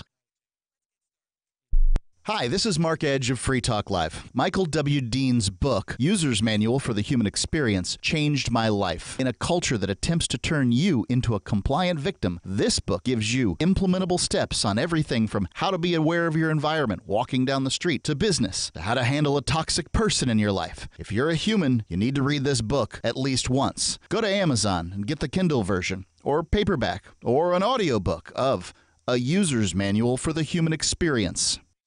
Imagine someone in your community getting in their car, turning on the radio, and hearing the Liberty Radio Network. You can make that vision a reality with your own micro radio station. Visit broadcast.lrn.fm to learn how you can put our programs on the air in your area. You can have LRN.FM running around the clock, and you can even add in your own local shows. Building a radio station is simple, but programming isn't. That's where LRN.FM comes in. Learn more at broadcast.lrn.fm. That's broadcast.lrn.fm. Understanding your credit score is the first step towards managing and improving it. This is Charlie Sundstrom with your Van Dyke Mortgage Minute. The most influential component of your credit score is your payment history. Almost equally as important is the amount you owe on credit accounts. Also impacting your score, but to a lesser degree, are the length of time you've utilized your credit, the number of new accounts, credit inquiries, and your various types of credit accounts. To help achieve or maintain a healthy credit score, have a system set up to assure your bills are always paid on time. Don't max out your cards. It's better to have a high credit limit with a low balance. Never close old accounts. The age of these can actually help your credit score. But don't be afraid to use your credit. You need several accounts in order to have a credit score. Just keep the corresponding payments within your means. For your mortgage pre-approval and refi needs, start by visiting VanDykeMortgage.com. Corporate NMLS 3035. Van Dyke Mortgage is an equal housing lender. Charlie Sundstrom, NMLS 134251. If you enjoy LRN.FM, please contribute to your favorite shows via their websites and become an amplifier at amp.lrn.fm. That's amp.lrn.fm.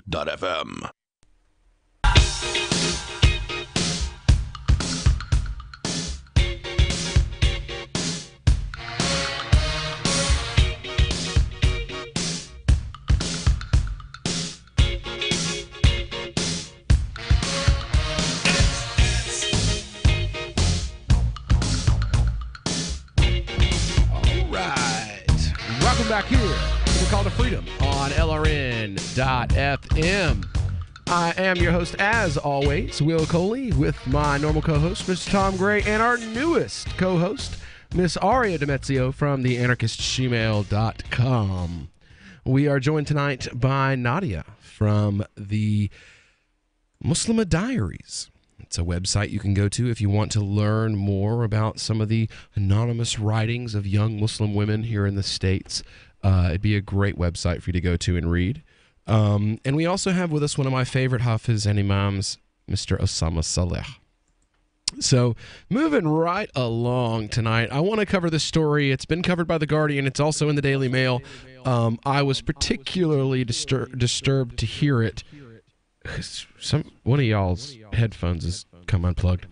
It says here, police in Pakistan have arrested 8 men for parading a 14-year-old girl through a village naked in connection with a dispute over family honor. The girl was abducted by the gang on October the 27th before she was stripped down naked and forced to run through the streets of Garhamat village in Dera Ismail Khan. It's claimed the girl's brother had been having an affair. When the village council found out, they ruled the scorned wife's family could hit back by punishing the alleged adulterer's sister. The girl was snatched by the gang before and then stripped down naked. I mean, this is just insane. It says the girl's family initially claimed the girl was taken to a house, beaten up, stripped by 9 people, but later retracted that statement on Monday, according to Dawn. She was with 3 of her cousins in the morning of October 27th, walking to a local pond to fetch water when she was abducted. Police are still hunting one suspect, but the other 8 appeared before a judge on Wednesday. Family honor, a sensitive issue in Pakistan where nearly 1,000 women are killed by relatives each year for violating conservative norms on love and marriage. Village councils have been accused of settling family disputes without involving the judicial system, leading to the abuse of vulnerable relatives. Just 3 months ago, members of a village council in Pakistan were arrested for ordering the revenge rape of a teenager because her brother had sexually assaulted a 12-year-old girl in a field. Dear gosh. Yeah, man. The arrest, which included the man who allegedly committed the revenge rape, brings the total number detained to 18, a police source confirmed. A jirga, or village council, in a suburb of the central city of Multan had ordered the rape of the 16-year-old girl as a punishment after her brother sexually assaulted a 12-year-old girl. Why didn't they just shoot him in the head? She was dragged to the meeting in Rajpur, and the horrific retaliation was carried out in front of her parents. And what the hell? Oh, I'm sorry. Nope. They would have had to. Well, I'm sorry. I have a 17-year-old daughter. They'd have had to bury me. This story would include, and the father had to be shot in the head because he was completely bananas. Hacking people up with machetes and stabbing people with forks. And I mean, I'm armed, fool. I mean, in Pakistan, I may not be able to have a gun, but here I can. And I don't come to my house fooling around. You'll end up with a hole in your head, and a few more in a few other places too. This is what where are Muslim men today? Good Lord, have mercy. Where are Muslim men today? You colonized, castrated bunch of sissies. Good Lord. I mean, this is... Muslim men today, I swear to God, Muslim men today would call the rights group as they watched people beat their wives and assault their wives, rather than stand up and actually do something, or their daughters. I mean, come on. Just in front of her parents. Tom, you got to tell. I can't even. What? I'm thinking maybe we ought to relates to the Me Too thing. I'm just wondering where all the people going Me Too are at talking about this. Well, they're trapped in countries where they're oppressed by their governments and by their own family members, it appears. Which leads me to say, Nadia, you talked earlier about people accusing you of being internally oppressed. I imagine this is the sort of story that you would like to show to them to say this is what internal oppression actually looks like, and don't confuse the two.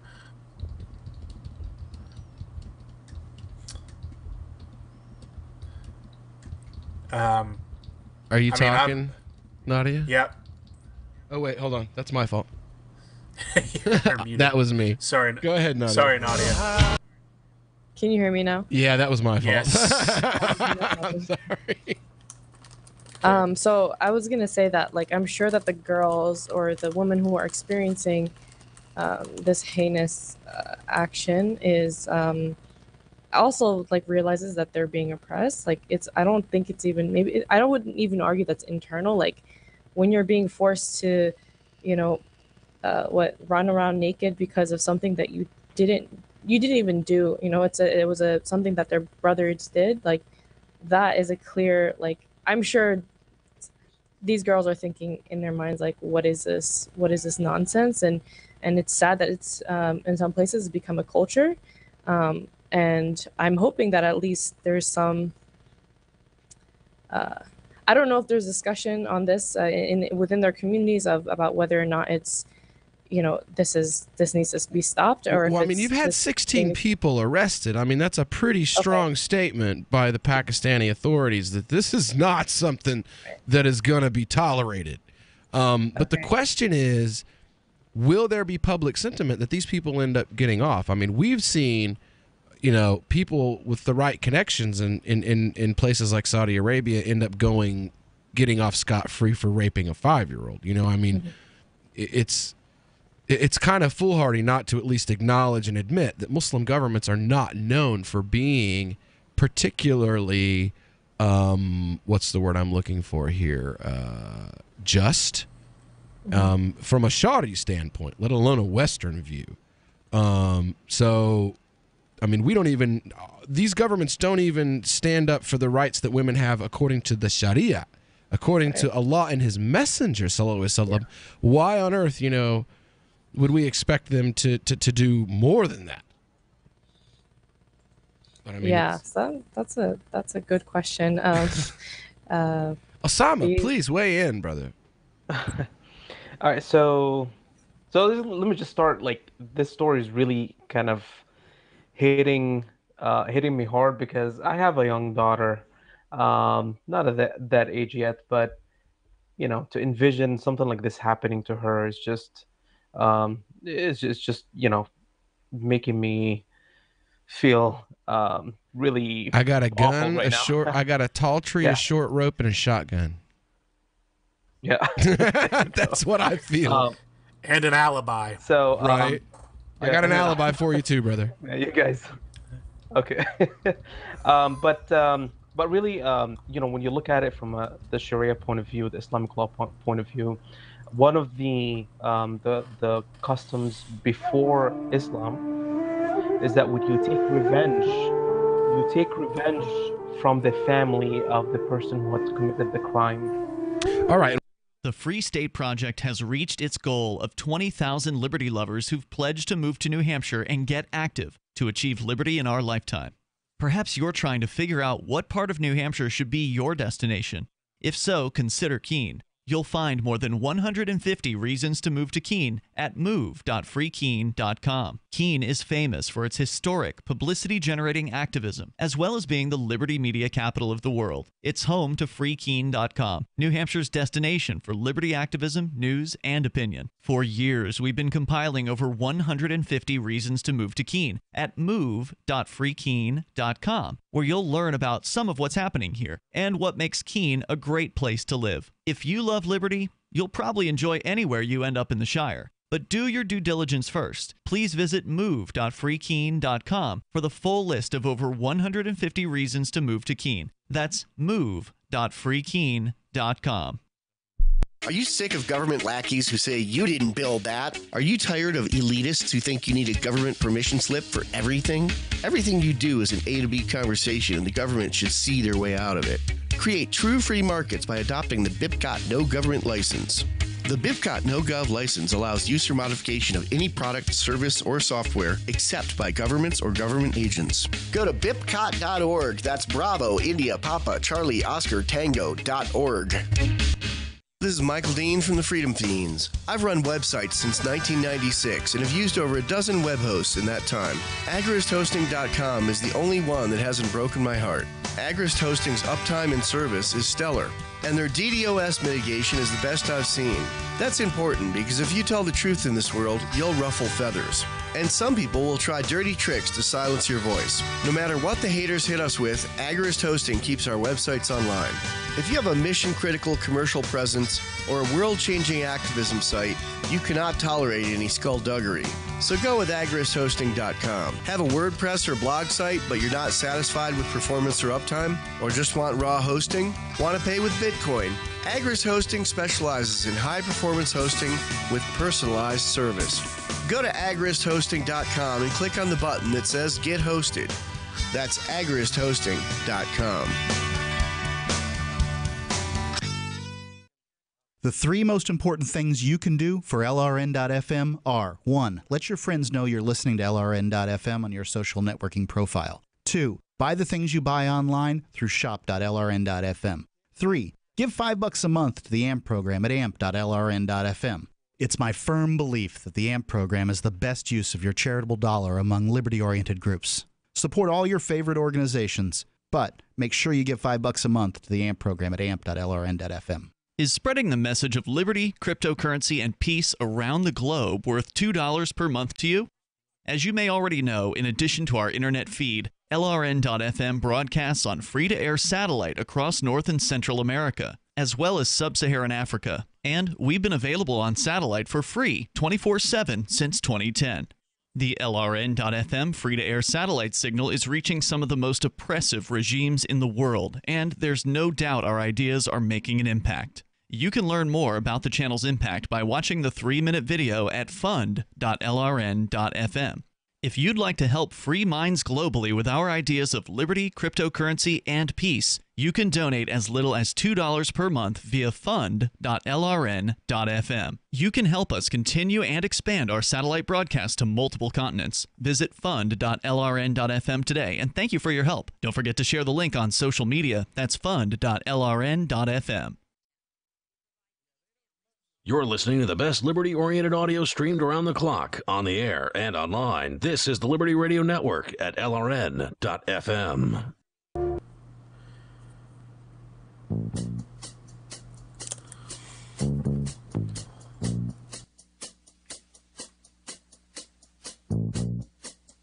يتعلمون منهما ما يفرقون به بين المرء وزوجه. They learn from those devils, or those devils learn from Harut and Marut, that which sows division between the man and his wife. And that's Shaitan's greatest delight, to divide people up. And Shaitan wants people to hate each other. إنما يريد الشيطان أن يوقع بينكم العداوة والبغضاء في الخمر والميسر ويصدكم عن ذكر الله وعن الصلاة وهل أنتم منتهون. Rather, Shaitan, he wants to encourage between you enmity and hatred with alcohol and with gambling, and he uses other means. He uses dismissive language. He uses a false sense of self. He uses all the tools in his kit to get people to hate each other and to get people to divide from each other. All right, and we're back here on the Call to Freedom on LRN.FM. Again, that is one of my favorite imams, Imam Zaid Shaker. Go to YouTube, look up a lecture called The Language of Community, Love, and Mercy. It is one of the best lectures I have ever heard, where he addresses the very issue that we were speaking about earlier in our program, that Nadia wrote about in her article. And I think it also really goes to this here. This enmity within communities, this anger, this vengeance, this desire for vengeance. I was told that because I didn't hate a person who gave a speech against Islam, that I hated Muslims myself, because I was willing to show him mercy in a way that was in keeping with the Sunnah of the Prophet ﷺ and of some of our greatest leaders. I somehow was a hater myself. And, you know, that kind of backwards thinking, that comes from exactly what we're talking about with this other story. This nonstop desire for vengeance, this feeling like vengeance is what you deserve. And I'm sorry, my friends, my brothers and sisters that are listening, vengeance is the opposite of the Sunnah. The Sunnah is the rejection of vengeance. There is no greater rejection, no greater practicing of the Sunnah than to reject vengeance when you have that opportunity. That's what the Prophet ﷺ did when he took Mecca. That's what Abdul Qadir al-Jusri did with the French consulates. That's what Salah ad-Din did when the crusade, the head of the leader of the Crusaders was injured and he sent him a doctor. They rejected the opportunity for vengeance even when they had the upper hand. Now, I've got this great imam here with me, and I want him to take this a step further. Imam Osama, please come in and tell us a little more about what the shara point is on this issue. Osama? Where'd you go? Did we lose Osama? Yeah, can you hear me? I gotcha. There you go. So, right before the commercial break, I was talking about how in the pre-Islamic era, in the Arabian Peninsula, people would go after the person's family, and you know, if you take one of us, we take one of yours, even if that person was not the the perpetrator, was not the criminal. And what happens is that it starts a cycle of violence where, because you took one of us, then we're going after your family too, and then it never ends. When Islam came, it said that you need to punish the one who have committed the act, and you cannot go beyond this. So you find some verses in the Quran talking about وَلَا تَعْتَدُوا وَلَا فَلَا يُسْرِفْ فِي الْقَتْلِ. Do not go beyond, do not transgress in your punishment, right? So that's number one.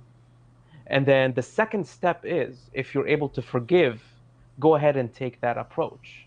So it's actually very interesting that I actually studied that when the occupiers came into a lot of Muslim lands, and we're talking in the modern era, one of the criticisms that they had of Sharia, among many other things, but one of it is they felt it was too lenient. It provided too much flexibility for people to forgive each other and be compassionate. And for the Brits and the French and the Dutch at the time, they wanted law and order, and this great room for mercy, shouldn't be exercised that way. So that's how I see Islamic law, and that's how I've studied it. And when you see something like this, it feels like, it's taken us in a time capsule back 1400 years ago. It's crazy. What about you, Nadia? We've asked you to stick around for a little female conservative Muslim commentary on this. Well, I mean, the actions that this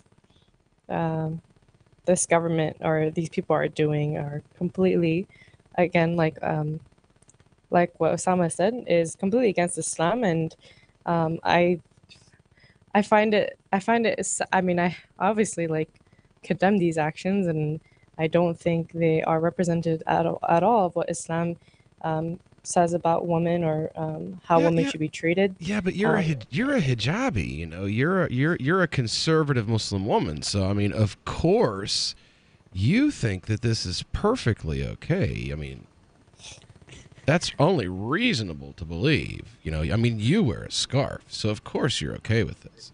Is this a trick question? I mean, it's just Tom, back me up here. I mean, is this not what you run into with the idiots that me and you know on social media, on a regular basis?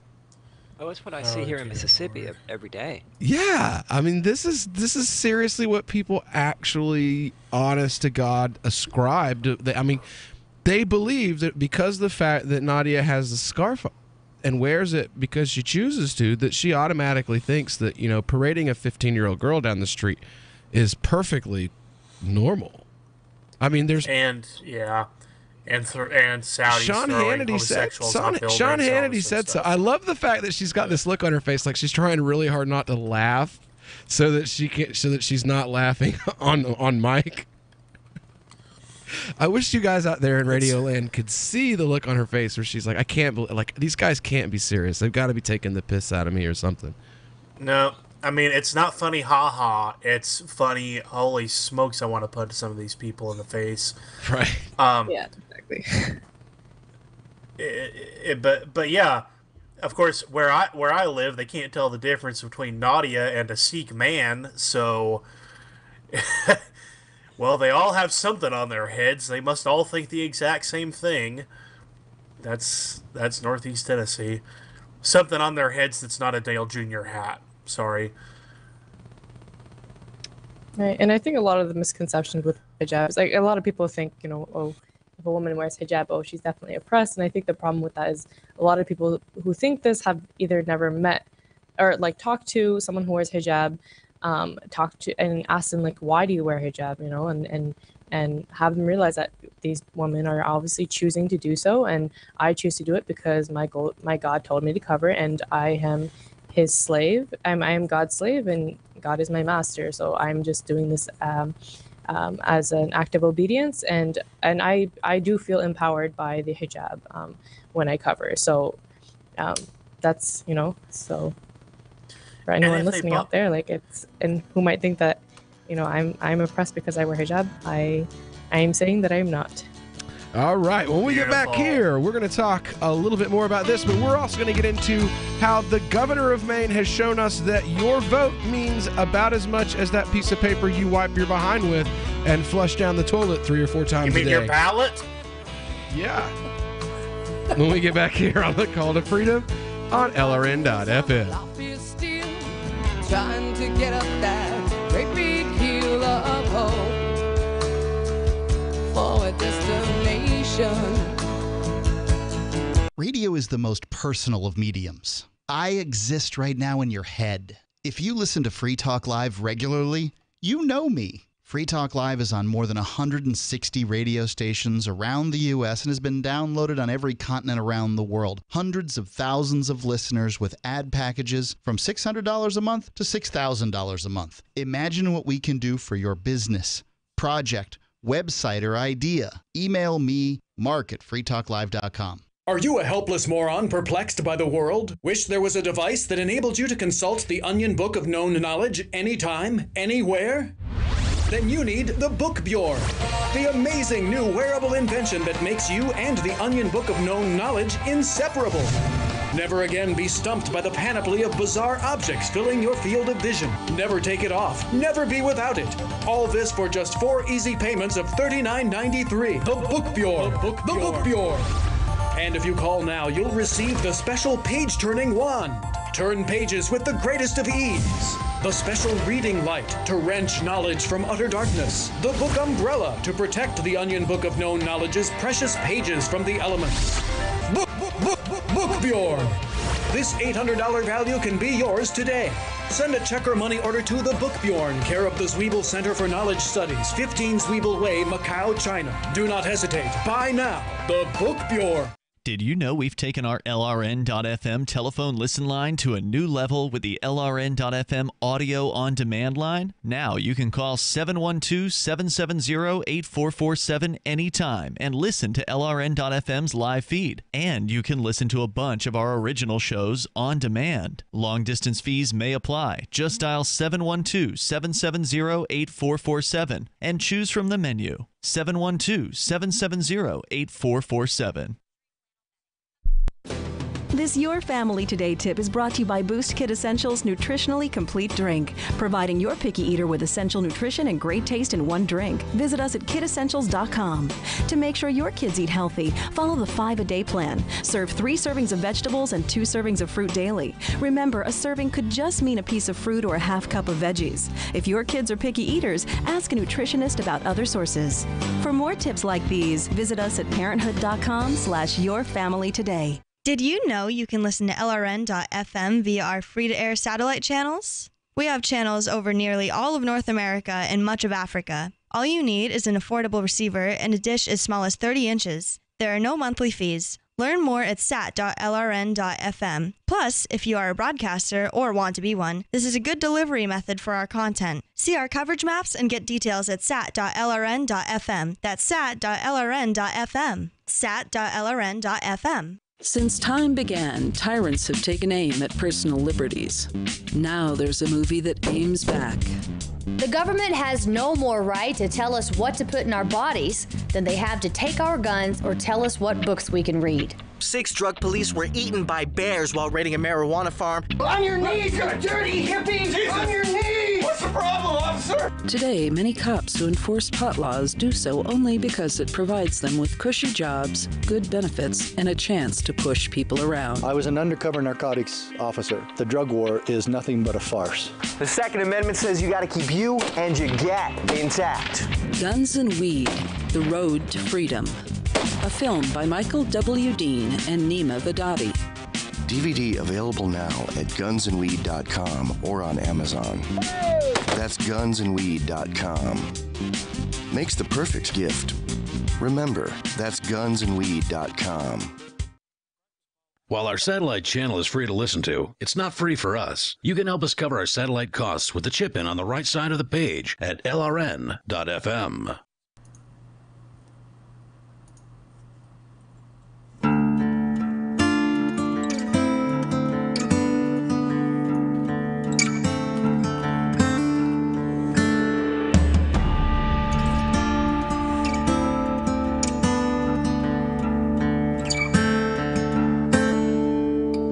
He rode in from the west. And we're back here on the Call to Freedom on LRN.FM. And I totally just played my outro music as my intro bumper.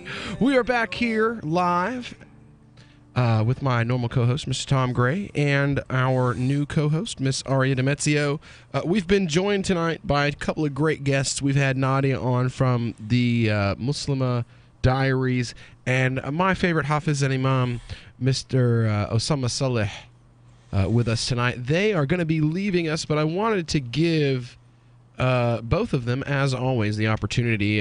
Nadia, you go first. It's been a pleasure having you on. Is there anything you'd like to promote before we cut you loose?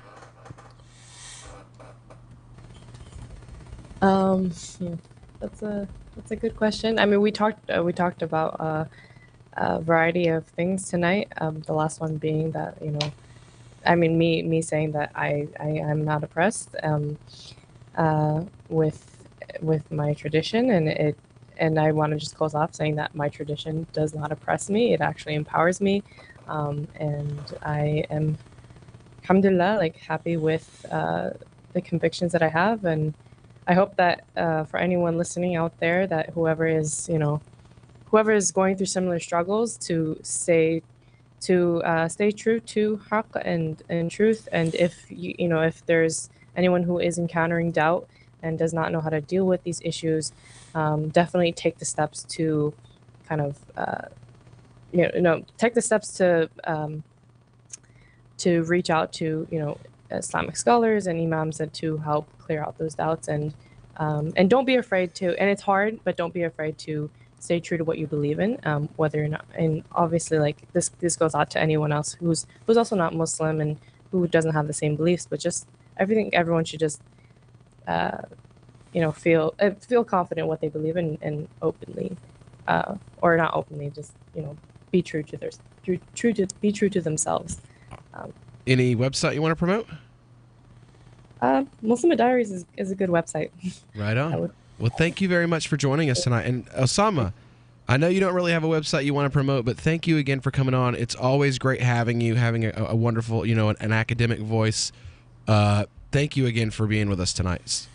Absolutely. And I love the show. I love what you guys are doing. And I think this is a good model for our society to follow. People from all different types of ideologies and backgrounds coming together. They know they disagree with each other, and yet they speak freely, and you can still create friendships out of people who are different. And that's Inshallah. what I hope to see. Inshallah. Thank you.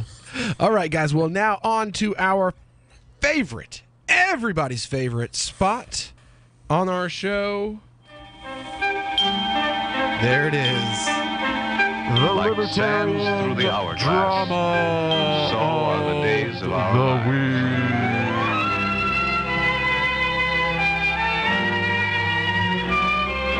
Like sands through the hourglass. This is MacDonald Cherry, and these are the days of our lives. Nerves!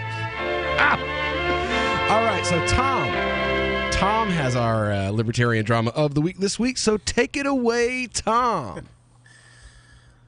So, it's everybody's favorite libertarian, Senator Rand Paul this week got the living daylights beaten out of him by his neighbor, who is also a doctor. So, two doctors in a fist fight while Rand was mowing his lawn. The younger Dr. Paul has 5 broken ribs and bruises to his lungs. And his neighbor has been charged with 4th-degree assault. I didn't know they had a 4th degree. Oh, it was his neighbor? Oh, yeah, his neighbor. His neighbor, who is a Democrat and a self-proclaimed socialist. They apparently often have heated public discussions about universal health care and such. That's funny. No, it's not. Well, It's no, not- because like I had, it's not funny now. I had a right winger assault me at a conference in Vegas last year. Like the guy was next to me, and we were having a conversation about immigration, and he was like, we should close the borders and make it as hard as possible. And then I was like, well, this is what my family went through, and he was like, well, that's different. That's wrong because it's different because reasons. And then I was like, yeah, and I'm Muslim. And then he was like, oh no, I can't believe they let your wife come to the country at all. That kind of thing. So oh dear. Well, this guy Boucher is his name. Dr. Boucher. He is an anesthesiologist and the inventor of the Thermavest, a cloth vest partly filled with rice and secured with Velcro straps that is designed to help with back pain. I don't know why the Washington Post felt the need to give this guy product placement in a story about it's like how he Stephen beat the King crap out- writing an article. Exactly. It's You like have all this unnecessary, his- useless information. His victim has 5 broken ribs and bruised lungs. And here's this cool vest he invented that he put rice in it.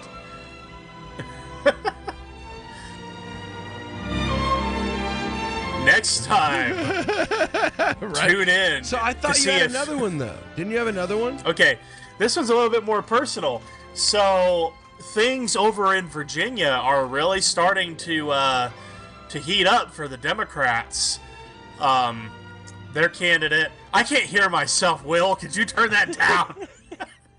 I don't mind if the audience can't hear me, but I at least need to be able to hear myself. It's the full theme song. I have to put it on. It's the best.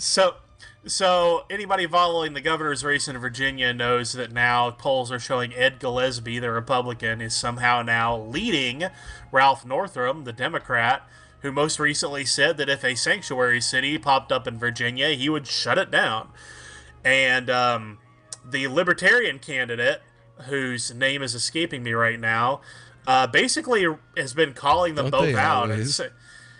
basically just saying... Just being like, look, you guys are running some of the dumbest ads. You're accusing each other of being in bed, literally, with criminal street gangs and chasing immigrants down in trucks. And this is not behavior becoming of major party candidates. Not that he would know, since he's not one. And my Democrat friends are already... I couldn't help it.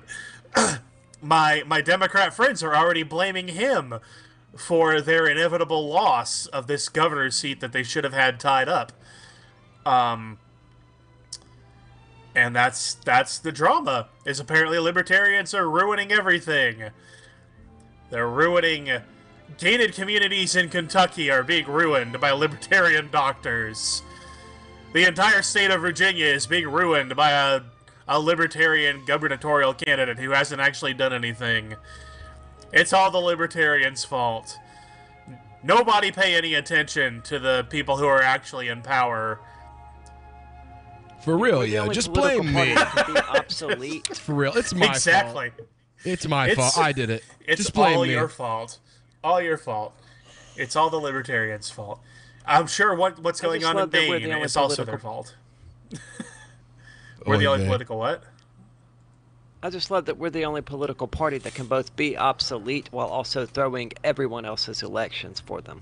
Right, right. The only one left now that Nader is out of politics. Remember that time that he handed Bush the presidency? Right, right.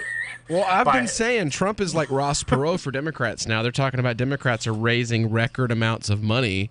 And, I mean, that's what happened when Obama got elected, was Republicans started raising mass amounts of money. And they were all celebrating it. And I was like, well, you do remember what happened, right? Was it turned out that all that You money do that know was you being lost. raised, when that happened with the Republicans right after Obama won, that didn't mean that the Republican Party was becoming more empowered from within.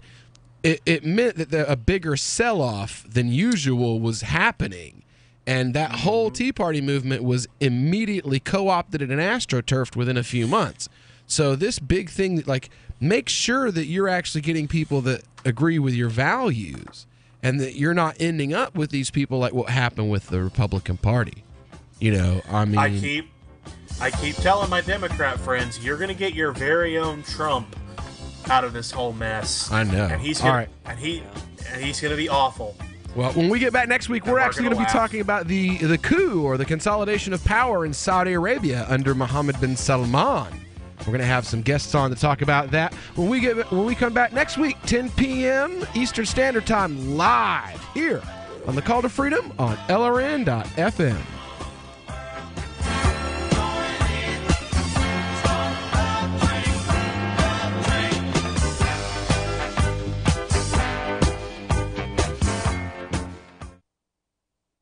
Hey guys, Mark Claire here, lionsofliberty.com, where we strive to advance the ideas of liberty daily. We bring you the Morning Roar.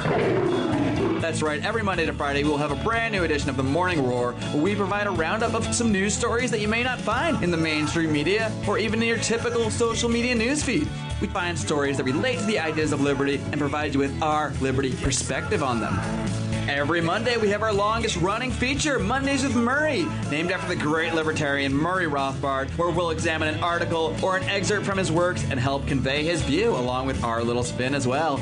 We wrap it all up every Friday with Felony Friday, where our own John Odermatt goes out and takes a look at some sort of felony. There's felonies committed every day, you know, whether it's a felony committed by the police, a politician, or even an average citizen. You can find all of this and so much more over at lionsofliberty.com. Advancing the ideas of liberty daily. Here's a chance to do a little activism while you're cruising Facebook, Twitter, or Google+. Between the LOL cats, the recipes, the hot girls, and the inspirational sunrise memes, Free Talk Live's posts pass by your newsfeed. Like them, comment. It gives us more exposure. If you don't see our posts, click like at facebook.freetalklive.com and then hover over it to click Get Notifications. It's an easy way to spread the ideas of liberty a bit further. I know you're busy, but you can spare that 1/10 of a calorie it takes to click on something. Facebook.freetalklive.com. What do you shop for that you could otherwise buy at Amazon? Pretty much everything, right? Amazon has competitive pricing and they deliver, and that's a big plus. If you could plan ahead in your shopping, would you be interested in saving up to 33%? There's a catch. You have to do your shopping in Bitcoin. But imagine those savings. It's like a huge raise. All you have to do is go to saveitpurse.com. We've saved thousands, and you can too. Plan ahead and save. Saveitpurse.com. This is the Liberty Radio Network, broadcasting the latest liberty-oriented audio content 24 hours a day at LRN.FM. Why did you move to the Shire? I moved here to the Shire because there's other people around who take liberty just as seriously as I do. I moved to the Shire because I saw videos of people challenging authority and thought that I could get support myself. It called to me, like, do this right now. I wanted to be around people like me who got it, and once I got here, I knew there was nowhere else that I wanted to be. I've always wanted to change the world, so I moved to the Shire to join people who were actually working towards doing the same thing.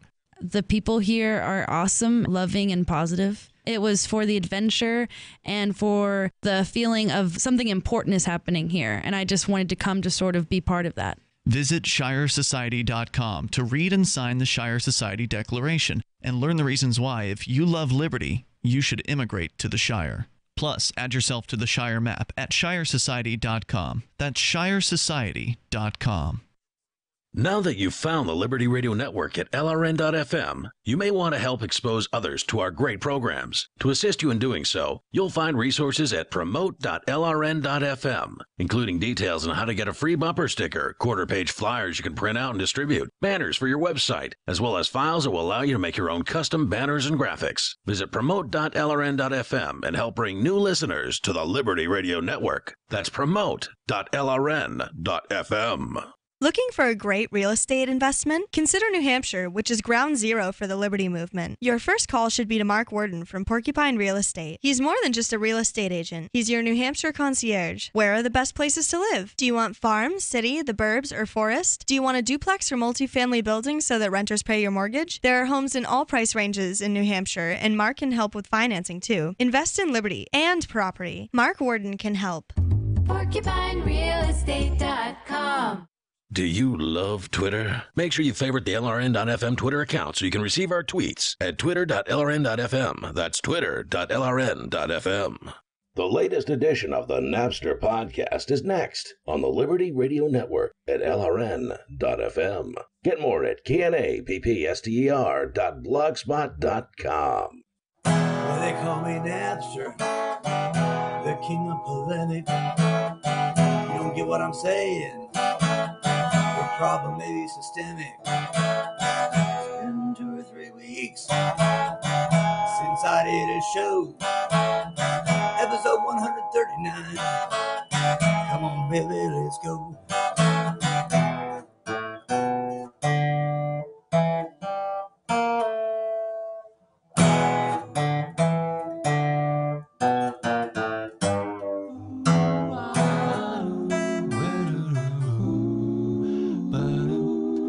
He's an oral epidemic, a voice velociraptor. He's the king of all polemic. He's Napster.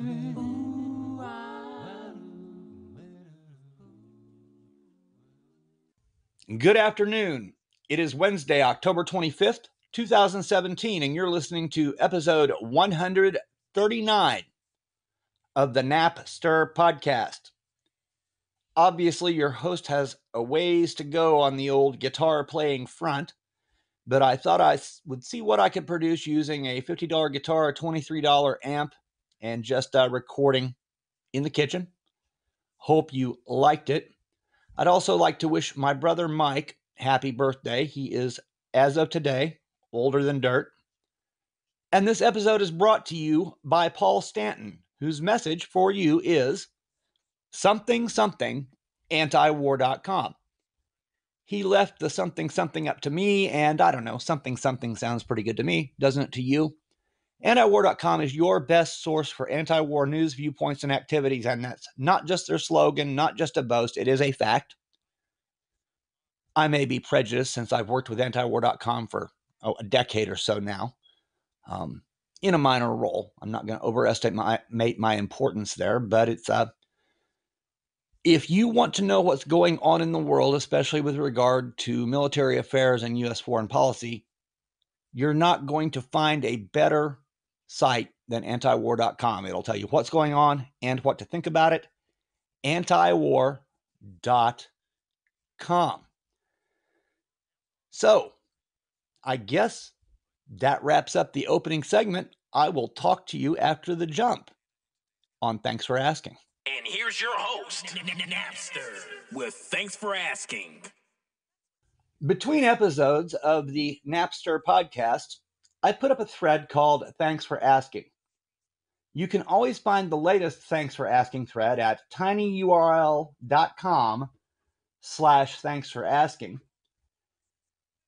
And what it is it's an AMA thread. Ask me anything. You ask in comments, I answer in comments or on the podcast.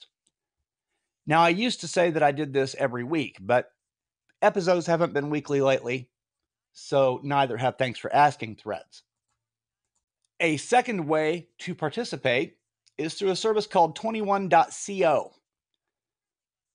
When you use 21.co, you actually pay me $1 to ask me a question, and you can specify whether you want it answered publicly or privately, and I'll respect that. Right sidebar of my blog at Napster, knappster.blogspot.com, you will find the link for asking me a question via 21.co. I have one question in that format this week from Thane Eichenauer, who asks, which is the best news post about Richard Spencer coming to Florida? And he specifies it's a public question. Then he offers 2 links, which I'm not going to share with you because these are not sites that I am willing to send anyone to. The first one is an article by Shane Trejo at the Liberty Conservative. The second is a piece by Andrew Anglin at the Daily Stormer. I don't visit those sites. I haven't read the articles. I don't recommend that you do. But thanks for asking anyway, Thane. What I answered, and this was actually before Spencer came to the University of Florida, was that I expected the best post on Spencer's visit to UF to be written after the visit by me. And I was kind of wrong because, frankly, the whole thing was a wet firecracker. I spent 11 hours walking around Gainesville, Florida, looking for Nazis and not finding them. I got blisters on both my feet. My combat boots don't fit as well as they used to. I was down there theoretically covering events for Counterpunch, but I didn't really find any events to cover. It was like a high school basketball pep rally. The closest I came to seeing any Nazis myself was getting a very distant picture of some of the people who were admitted to hear Richard Spencer speak. There were some encounters that later came to light. There was even a shooting right on the main drag that I live out of town, but same road. I live right off of it. After the rally, some Peckerwoods from Texas got into an argument with a protester and took a shot at him. Now they're in prison, or they're in jail awaiting trial on attempted murder charges. But nothing of note happened while I was around. And folks, I was everywhere. I started at the protest area a good 5.5 hours before events were due to unfold. The only people I saw there were cops and reporters. So I took off walking across the University of Florida campus, which, if I'm not mistaken, is the 4th largest public college campus in the United States. I walked all the way across the campus, got lost, wandered through the alligator refuge, walked downtown looking for Nazis. And all I found downtown were reporters looking for Nazis. So then I eventually walked back up to the protest area.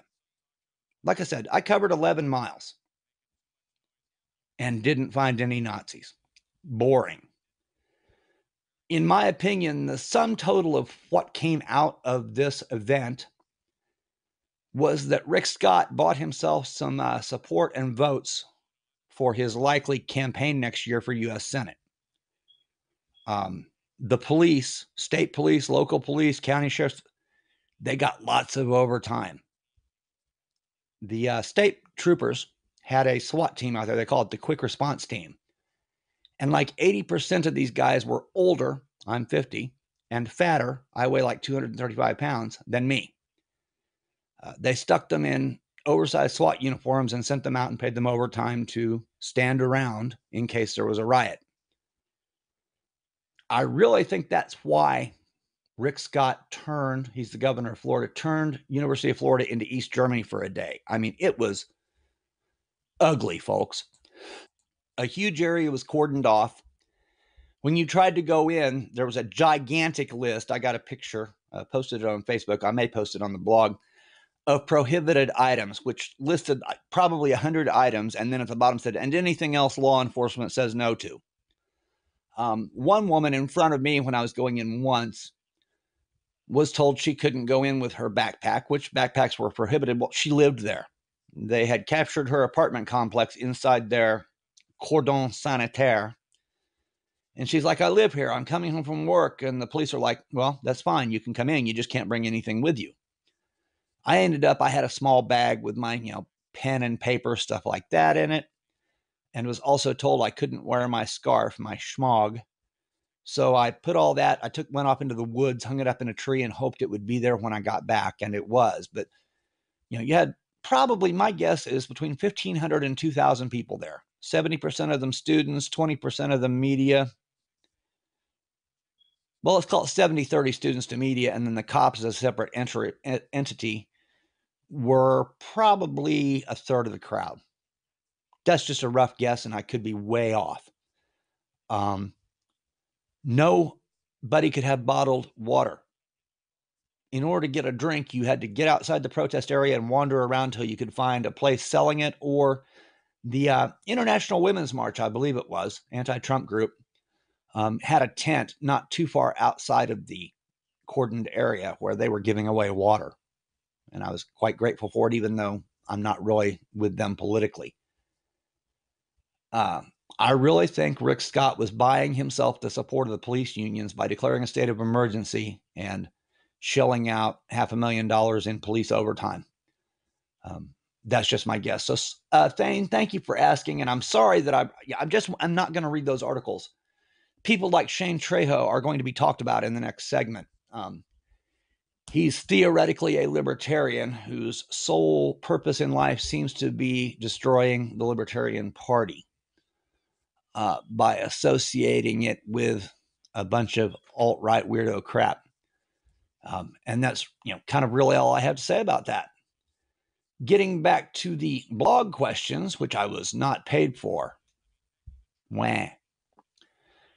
DL asks, Richard Wagner or Milos Yiannopoulos? Thanks for asking, DL. My reply is Porter Wagner, not Richard Wagner. There are video links in the thread at tinyurl.com/thanks for asking in the article posted on October 5th. Here comes Daryl W. Perry. Hi, Daryl. It's a wrestling question. I just can't imagine a wrestling question coming from Daryl W. Perry. Daryl asks, Bobby the Brain Heenan, one of the greatest pro wrestling managers of all time, passed away recently. Question, have you ever been a wrestling fan? If so, who are some of your favorite wrestlers and or personalities involved in the business? Thanks for asking, Daryl. My favorite wrestler, hands down, is Kane. Not because he's a wrestler, because he's a great guy and a hardcore libertarian whose real name is Glenn Jacobs. You've probably heard of him if you haven't looked him up. Glenn with 2 N's, Jacobs with an S at the end. If I was ever a, quote, wrestling fan, unquote, it was probably before Daryl's time because it was in my preteen and early teen years. So we're talking late 70s. Skandar Akbar, The Masked Assassins, I barely noticed the whole feud between the Von Erichs and the Fabulous Freebirds because I had a friend who was wrapped up in that theatrical feud. But, I mean, that was getting toward the 80s there, I believe. Even at that young age, I understood it was entertainment, not sport. Although one of my grandfathers treated it like a soap opera. You didn't get between him and the TV when his wrestling was on. I tended to prefer the heels as opposed to the faces. If you're a wrestling fan, you'll recognize that. If not, I guess I should explain. In pro wrestling, your faces are your pretty boys, your good guys, your nice wrestlers. Then the heels are the bad guys, the ugly guys, the ones that break whatever passed for rules in WWE. Although it's all scripted, of course. It's not like they are actually breaking any rules. The bad guys are the heels. And there's just so much more fun than the faces. I always kind of rooted for the Fabulous Freebirds versus the Von Erichs because the Fabulous Freebirds were wild-haired, long-haired, mean guys. And the Von Erichs were your baby face, clean freaks. Comrade Hermit pitches in here at this point. The heels are always the best, especially the, quote, foreigners, unquote, Abdullah the Butcher, the original Sheikh, the great Muda, Sabu. Being a Pennsylvanian, Philadelphia's Extreme Championship Wrestling were always the hometown heroes taking on the corporate tyranny of the Big Two. And I haven't really followed the corporate aspect of the wrestling circuits. I know that, WWE, formerly WWF, came out on top. But, when I was a kid, and I assume to some degree still, there are these like off-brand, more regional wrestling circuits with their own promoters producing what amounts to a fun story with some athleticism. I don't have anything against professional wrestling. It just was never my cup of tea. So thanks for asking, Daryl. Joel Schlossberg. In the real world, prohibitionist policies clearly do not work in stopping whatever it is they forbid. But suppose that you could magically wish to remove a weapon, vice, or technology that makes the world worse from existence so that it would really be eliminated permanently and never rediscovered. What would it be? Thanks for asking, Joel. My immediate reaction is that I would remove one or two, both of two drugs that likely wouldn't exist as we know them absent prohibition. And those two drugs are crack cocaine and methamphetamine. Those two drugs came into existence as ways to fulfill demand at more doable prices for stuff that isn't as unhealthy, but that prohibition made more expensive and harder to get. To which Thane Eisenhower replies, could you specify what is the stuff you refer to? Thanks again for asking, Thane. Chewing coca leaves isn't as addictive or as likely to cause a coronary as snorting powder cocaine. Snorting powder cocaine is not as physically addictive as smoking crack cocaine. Ditto opium / morphine / heroin / synthetic opiates continuum. Drugs get worse because of prohibition. As opiates became illegal, people worked on ways to make them more concentrated, stronger for a smaller dose, and so on and so forth. This is why we have people dying of fentanyl being used to boost heroin. It's cheaper to add a little bit of fentanyl because you don't have to smuggle in as much actual heroin, and then people die. Absent prohibition, drugs would not only be available in more known quality, dosage, purity, whatever, there wouldn't be as much of a temptation to screw around with them in ways that make them more dangerous, but easier to get past law enforcement. So yeah, I mean, obviously, having a time machine, moving back in time and making something disappear is kind of a dicey prospect, and you don't know what would replace it. But I think that's what I would get rid of, would be crack cocaine and methamphetamine. Crack cocaine is a result of prohibition of cocaine. Methamphetamine is, this actually comes from my area when I was a kid. Back in the 50s, amphetamines were maybe a big deal, but not a real big deal. Doctors handed them out like candy to housewives, mother's little helper, stuff like that. And actually, to this day, Adderall is more or less methamphetamine. But when they started cracking down on amphetamines, a guy in the Ozarks in Missouri, where I grew up, did some research and found what was called the Nazi dope recipe. And it was what the Wehrmacht used as an easy way to synthesize amphetamines to keep the troops awake in combat. And he started cranking up what we now call meth labs. And that scourge was unleashed because you couldn't go to Walgreens and say, hey, I need a cheap, effective, known quantity, known quality dose of amphetamines because I want to stay up and party or study or whatever it is I'm wanting it for. Prohibition makes drugs worse. That's been this week's Thanks for Asking.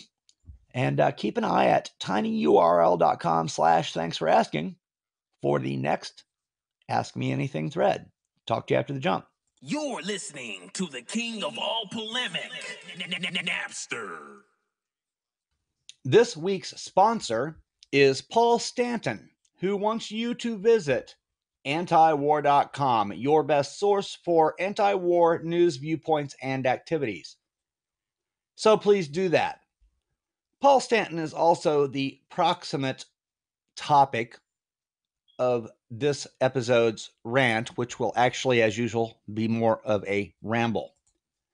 I'm going to start off with a letter written this last Sunday evening, addressed to Marcos Marias, the chair of the Libertarian Party of Florida, and including circulation to the other members of the party's executive committee.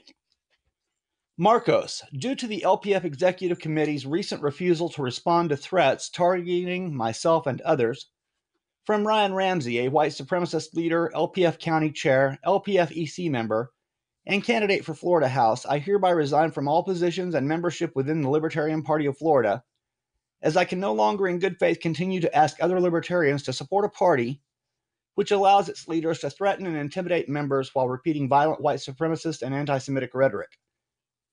Libertarians deserve better than the Libertarian Party of Florida. That's the substance of the letter. There's another paragraph about being removed from mailing lists and stuff. Little background, some of which you may know from listening to this podcast or from following events. Ryan Ramsey is allegedly a former white supremacist, now a leader within a group called the American Guard, which is a descendant of the Sons of Odin and the Vinlander Social Club, violent white supremacist organizations. They still keep some of the trappings. They claim to no longer be quote, white nationalists, unquote. They're definitely nationalists. This situation has been brewing for well over a year. You remember the Augustus Invictus Senate campaign, and Paul was the statewide campaign candidate who beat Invictus in the Senate primary and gave the Libertarian Party actual representation on the ballot last year. If I'm not mistaken, he is the fourth statewide candidate in a row. Florida doesn't get very many statewide candidates because it's very difficult. The fourth in a row to have now left the Libertarian Party of Florida. I believe some others have left the Libertarian Party entirely. And Paul's reasons are similar to at least one of those other statewide candidates. The Libertarian Party of Florida has a nationalist, and in at least some cases, quote, white nationalist, unquote, presence, which is making it organizationally moribund. Now, let me clear that up a little bit. The party is still doing things. We have a guy running for governor. We have a guy running for Senate. Allison Foxall is running in I believe it's in South Florida, special election for state legislature, and I expect that she may do very well. A lot of the local parties are doing things. But at the executive committee level, at the level of the statewide organization, there is a cancerous presence of ethno-nationalist persuasion that seems to be grinding the party to a halt. Not so much because of the nationalists themselves. They're just opportunists. They're entryists. They are using the Libertarian Party of Florida for their own ends, a lot of which seems to be as a vector for attacks on the national party and the national leadership. But it's reaching a point where it's hard to get anything done. Now, some people blame Paul Stanton himself for that because he's the one that keeps telling them, you have a problem. In my experience, most members of the executive committee refuse to admit that the problem exists. I think that part of that is just hoping that if they ignore it, it will go away or work itself out. I don't think most of them actually support this stuff. But it's bad. For example, when Augustus Invictus was brought up for suspension from membership, which I don't believe the party has the power to do legally, but that's beside the point. He was accused of publicly threatening to murder his political enemies, which is a violation of the non-aggression principle, and which he clearly and irrefutably did in public, on video, no question about it. And as opposed to either suspending his membership or saying, look, we don't have the power to do that, some members of the executive committee tried to explain it away and make it into something it wasn't. It seems to me they just want this situation to disappear, but they're not willing to deal with it. So now they've lost Paul Stanton, and I suspect that most of them won't regard it as a significant loss, at least at first, because what they think they're losing is the guy who keeps telling them, you have a problem, and they don't want to hear it. But they do have a problem now. In other email correspondence, I'm not going to reveal names because I haven't been given an indication that it's public. But an LNC member, Libertarian National Committee member, writes, I will support an investigative motion only if requested by someone in the Florida affiliate. To which I replied, I am a member of the Florida affiliate. The only tool legitimately at the LNC's disposal versus rogue affiliates is disaffiliation. Things seem to be at the point where it's time to investigate whether or not to pull that trigger. It's not so much that the white nationalists have, quote, taken over, unquote, LPF, as that they've established enough of a beachhead to make it organizationally ineffectual. And frankly, they seem less interested in LPF itself than in using LPF as a vector to attack and embarrass the Libertarian Party nationally. And that's where I am on it. I am still registered to vote as a Libertarian in Florida, which makes me a member of LPF. I am LPF's alternate representative to the National Platform Committee. The main representative is, you guessed it, a white nationalist, Frank Caprio. Not so distantly past, he was publicly saying that the whole sworn thing. What is the diversity or whatever is code for white genocide? There's little doubt where he stands on the issues. I'm also on the LPS Rules Committee, which is, kind of a minor position, just interpreting what the rules require, which can be difficult since they are a strangling nest of interlocking. We have rules problems, I'll put it that way. I'm not ready to quit LPF yet, but I can say that I'm severely demotivated by all of this. It might be hard to purge LPF of the white nationalist influence, but it wouldn't be complicated. Stop appointing the white nationalists to positions. When the white nationalists use their positions in LPF as sort of authoritative staging mechanisms for their attacks on the national party, the national organization, the national leadership, make it clear that when Ryan Ramsey attacks, say, LNC Chair Nick Sarwark, and signs his attacks with, Ryan Ramsey, Regional Representative, Libertarian Party of Florida, blah, blah, blah, make sure it is very abundantly clear that he does not speak for LPF. If there's reason to remove him, remove him. I'm not going to comment on that. Ryan has not personally threatened me. He's kind of skirted it, and we're no longer on speaking terms. I've witnessed him threatening Paulie Frankel, a former LNC member and a writer for Independent Political Report.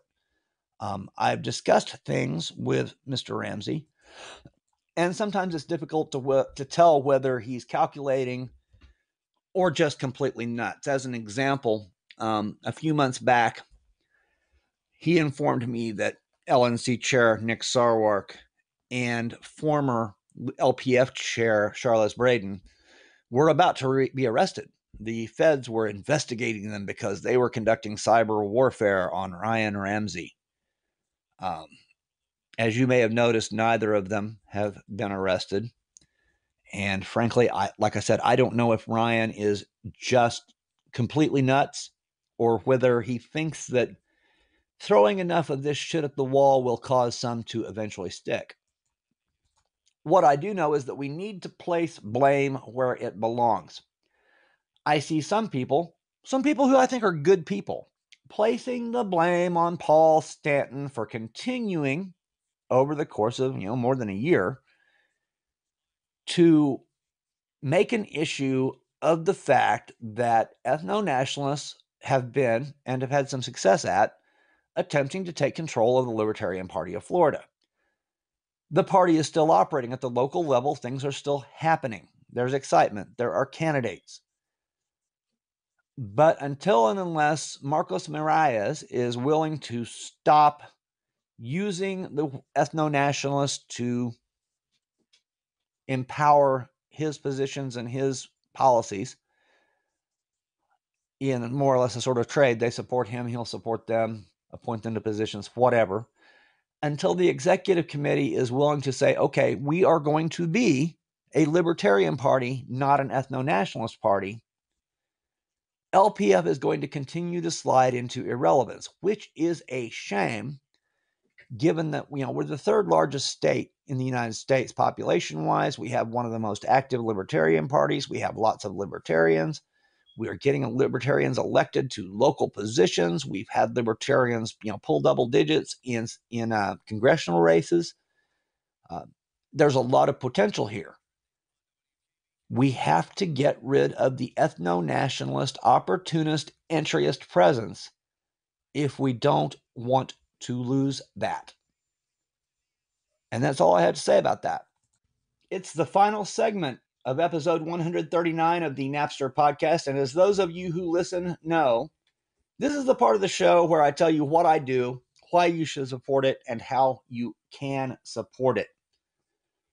The William Lloyd Garrison Center for Libertarian Advocacy Journalism is located on the web at thegarrisoncenter.org. And what it is libertarian outreach. I write op-eds. I submit them to newspapers. Last year, Those op-eds were picked up by newspapers and by non-libertarian political publications more than 900 times. This year I'm shooting for 1,000, and I think we're going to make it. It's outreach. Putting libertarian messages in front of non-libertarian audiences. It's cost-effective outreach. If I'm knocking down a couple of $100, $250 a month, I'm happy, and the outreach is getting done. Comes to about $5 per op-ed placement in a non-libertarian political publication or a mainstream newspaper. That's pretty cheap, folks. And we made some big papers: USA Today, Des Moines Register, Dallas Morning News, Miami Herald. Big publications. Lots of small publications, and those are great too, because I expect that those are more closely read by the people who actually subscribe to them. Please support the Garrison Center. Then there's this podcast, which is supposed to be done weekly. I'll try to get back to that, but it's me. It's Inside Baseball. It's me talking with my libertarian friends. And finally, the blog at Napster. That's KNAPPSTER.blogspot.com, where I try to post every day, and I'm behind right now, but I'll catch up. I try to post at least something every day. Try to average 365 or more posts per year. In the right sidebar at KNAPPSTER.blogspot.com, you will find ways to support my work. Patreon, PayPal, Bitcoin, Litecoin, Monero, Bitcoin Cash. I have an Amazon wish list where you can buy me stuff that I want so I don't have to buy it myself. There's a page where you can go and just let your computer run, and it mines cryptocurrency, Monero, for me. And lately, I actually have a referral program for a place called Hashflare. There is a link there in the sidebar. If you buy into a mining contract, I get a commission in hash power myself. So I hope you'll do one or more of those things. Now, one of the no-nos in podcasting is you don't want to at length repeat yourself on points you've made previously in the show. And I'm at a loss here because I do not remember. I've recorded several versions of some segments of this show already, and I'm not sure which one I used. So I may be repeating myself, but I'm going to go with it anyway. I pay $120 a year to SoundCloud to host this podcast. And I've been toying with the idea of switching to a different host, maybe a free one, maybe go up on YouTube. Joel Schlossberg has offered to create an archive of past episodes at archive.org, and I haven't talked with him recently about whether or not he's got that done. My SoundCloud contract renews in 2 weeks as of yesterday, and I have decided to do it for another week. Why? Because I went to Patreon and saw that I had enough money there to do it, and SoundCloud has served me well. I'm willing to give them another year, and I will try to make use of the facilities to produce at least one episode a week instead of being lazy like I have for much of this year. So you can continue to expect to find the Napster podcast here on SoundCloud, but I wanted to point out how important that is. I went to Patreon. The money was there to renew, so I'm not forced to make the change to a free host. Huzzah! Thank you so much, all of you who have supported this podcast. And thank you to those who are going to support this podcast and the blog and the Garrison Center with your hard-earned money. I greatly appreciate you. I also greatly appreciate our sponsors. This week's sponsor being Paul Stanton, whose message is something, antiwar.com. Visit antiwar.com, your best source for anti-war news, viewpoints, and activities. This has been episode 139 of the Napster podcast. I'm Tom Knapp, also known as Napster. It is Wednesday, and I wish all of you a happy, healthy, and prosperous remainder of the week. I'm out of here. So the protection of life, liberty, and property is what the Free State Project is all about. But it's an effort to move 20,000 people who understand. It's about demonstrating to the entire country that, yeah, we can have a free market, a truly free market. Making it just a freer, great place to live. It's the world's largest voluntarist libertarian community, and it's only getting bigger. That's amazing, to be able to move to a place where other people passionately believe in being free and independent. What the Free State Project is managing to do, though, is to put their money where their mouth is. It's physically getting up across the country and saying, let's go someplace and let's demonstrate the power of these ideas. There's a lot of kind of philosophy that surrounds liberty. There's a lot of thinking about it and talking about it. But here in New Hampshire, people are doing it. 101 Reasons Liberty Lives in New Hampshire, a documentary by Free State Project Early Movers. Watch it free at 101reasonsfilm.com. 101reasonsfilm.com. LRN.FM is proud to announce our official listening apps for Android and iOS devices. Now you can easily tune into our streams anywhere, anytime on your smartphone or tablet. Just visit apps.lrn.fm or search for LRN.FM in the Android or Apple app stores. Please download, rate us 5 stars, then share the link on your social media and let your friends and family know how you're listening to LRN.FM. Download it now, free at apps.lrn.fm. Are you tired of governments murdering people around the world? Stop using their money. There is an alternative. Bitcoin is a stateless, free market, non-political currency. Bitcoin cannot be inflated or controlled by any government. By using their money, you are helping the state. Stop doing it. You have an incredible alternative available now. Learn it, use it, spread it. Get started with Bitcoin at bitcoin.com. That's bitcoin.com. If you enjoy LRN.FM, please contribute to your favorite shows via their websites and become an amplifier at amp.lrn.fm. That's amp.lrn.fm. The latest edition of The Lava Flow is next on the Liberty Radio Network at LRN.fm. Get more at thelavaflow.com. What's the latest on Catalonian independence? Get all of the new details here. This is episode 52 of The Lava Spurt, Catalonia Update. This episode is brought to you by Tom Woods' Liberty Classroom, helping you to become a smarter and more informed libertarian than ever before for just 24 cents a day. Welcome to The Lava Spurt, the weekly offshoot of The Lava Flow, channeling the flow of information to the libertarian, anarcho-capitalist, voluntarist, and agorist community. Brought to you by my per-episode donors. Thank you. Here's your host, Roger Paxton.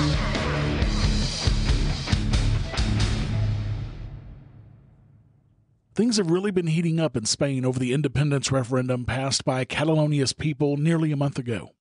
The president of Catalonia both declared that Catalonia had the right to secede from Spain, but then immediately made it clear that he wouldn't actually be seceding.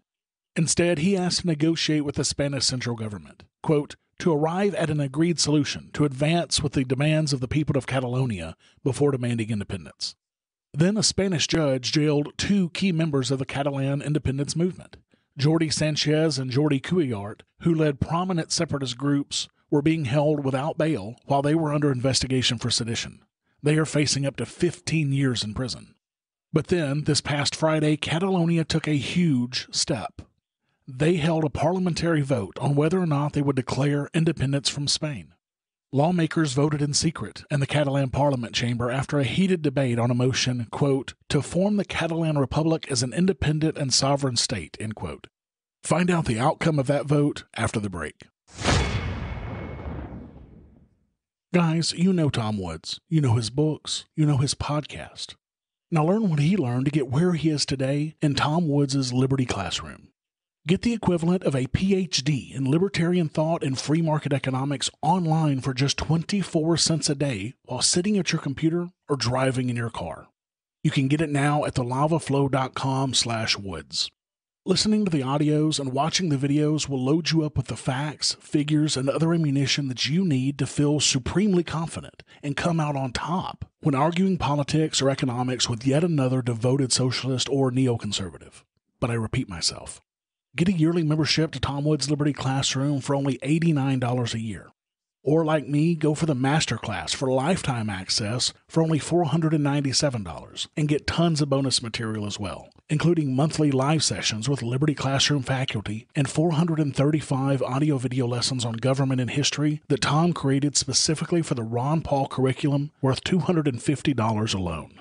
Make sure to sign up today at thelavaflow.com/woods to become a smarter and more informed libertarian than ever before.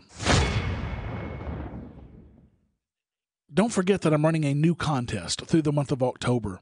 I have a new email list set up where I can communicate with you guys about new episodes, new bonus content, share things with you guys, or anything else I could think of.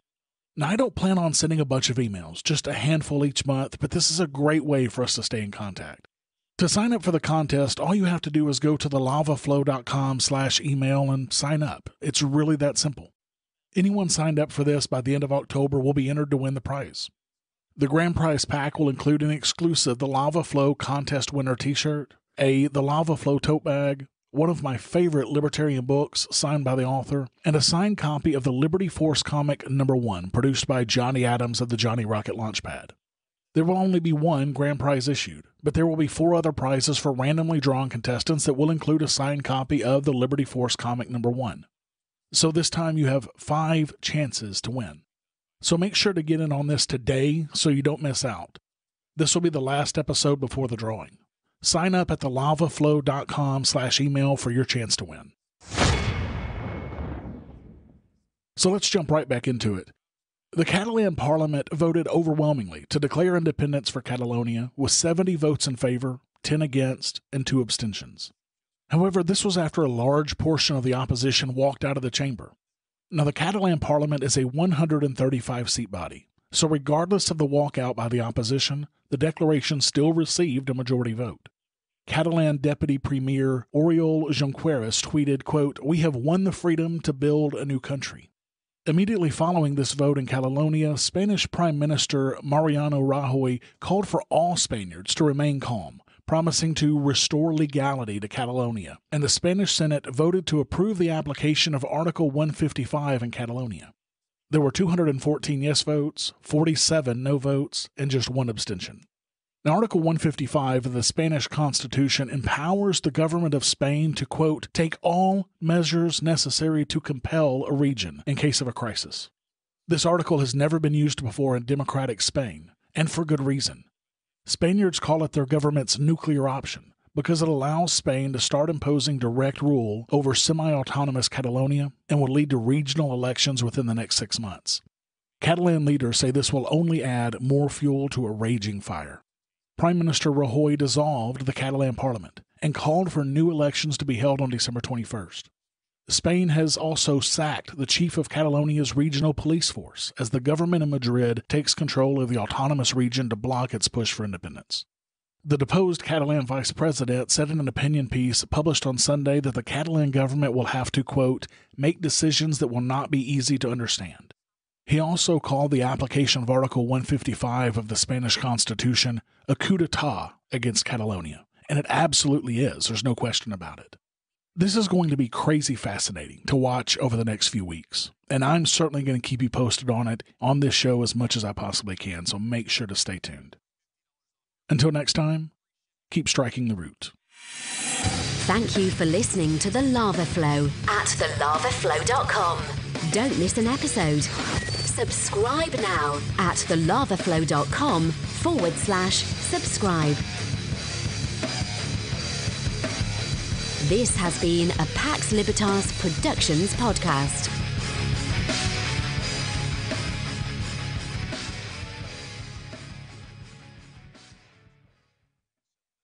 You know how annoying it is when someone keeps stopping mid-sentence as though he or she were asking you a series of questions? Avoid doing that. It sounds unnervingly tentative, and it imposes upon the listener to help you complete the thought. And if you're a job seeker, this alone could be a deal killer. An effective communicator sounds more confident. Complete the thought. Avoid making the listener impatient.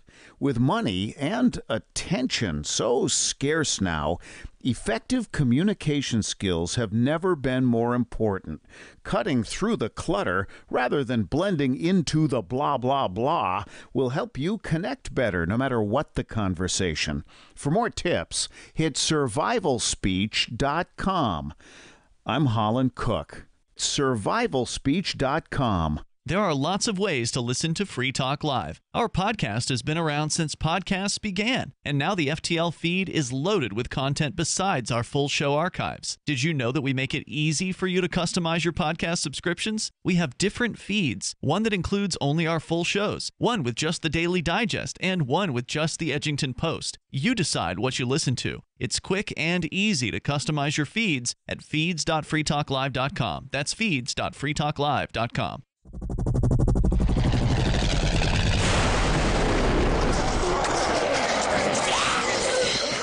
In Survivor Max 2, School Bites, Max must scavenge through a wasteland swarming with the undead. Desperate to find the medicine he needs, he discovers a community of survivors at his former school. Has he finally found the safe haven he's been looking for, or will he discover that school bites? Look for Survivor Max on Facebook, read reviews on Amazon, and read Chapter 1 at survivormax.com. You can put the Liberty Radio Network on the air in your area. Visit broadcast.lrn.fm to learn how. Broadcast.lrn.fm. Hello, everybody, and happy Halloween. Welcome to the Tatiana Show. I'm very happy to have a really exciting show for you today for many reasons. One of the reasons is Josh is with us today, and me and Josh haven't been on a Tatiana Show together, despite our co-host status, in a very long time. So nice to see you, Josh. Oh, nice to see you too, Tatiana. It's wonderful to be back. Oh, well, I'm happy to see you. We've got a lot of really cool stuff coming on. We've got Agnieszka Pilat, who's a Polish artist, also libertarian, and she's going to be talking to us about art and her journey. And then we've got Scott Horton, the author of Fool's Errand and radio show host at antiwar.com. He's an editor, so he's done a lot of really cool stuff. We're going to start it with like up and art, and then I have a feeling it might be a little bit more depressing toward the end of the episode, but I think it's going to be really neat. I just saw Scott at the Freedom Fest conference. I'm not Freedom Fest. That's where I met Agnieszka. I saw Scott at the Contra Krugman cruise, and he gave these talks, and he talked about Yemen, and I didn't even know where Yemen was, and now I know, and it's even more depressing than before. But important stuff. But, you know, if we're going to talk about that stuff, we also have to talk about the positives. So that's where we're going to start with Agnieszka, who's going to tell us a little bit about art and how it's making an impact. Agnieszka, thank you so much for joining us today. Hi, Tatiana. Very excited to be here. Me too. So you and I, we first met at Freedom Fest. We did a panel together, and I was super excited because whenever I meet Polish people, I don't know, what does that make me, like a pro-Polak person? But I am. I'm always excited to get a chance to speak in Polish and connect with people. I also consider Poland to be this hotbed of freedom. There's sort of that, I don't know, whenever I go to Poland, they have a really freedom-oriented spirit. So thank you so much for joining us today. And yeah, where are you broadcasting from right now? Oh, you have to unmute yourself. Okay. Hi, I'm in San Francisco, so this is where I live and work, and that's where my studio has been for the last, almost 10 years now, I think. So tell us a little bit about, and for people who aren't familiar with your work, bring us back a little bit and how did you start out and what has your evolution looked like career-wise?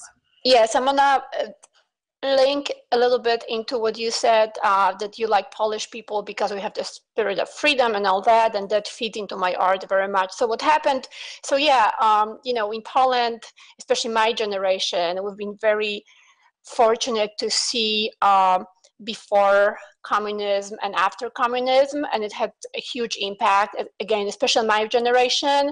In the older generation, I think people, some people, it's been a rough transition for some people, so you can see both sides, but again, like millennials and such, very optimistic.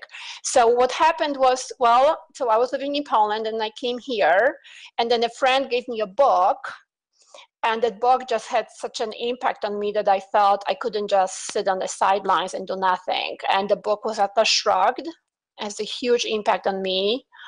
And I read that book and I thought, I wish more people knew about it, especially my generation or younger people.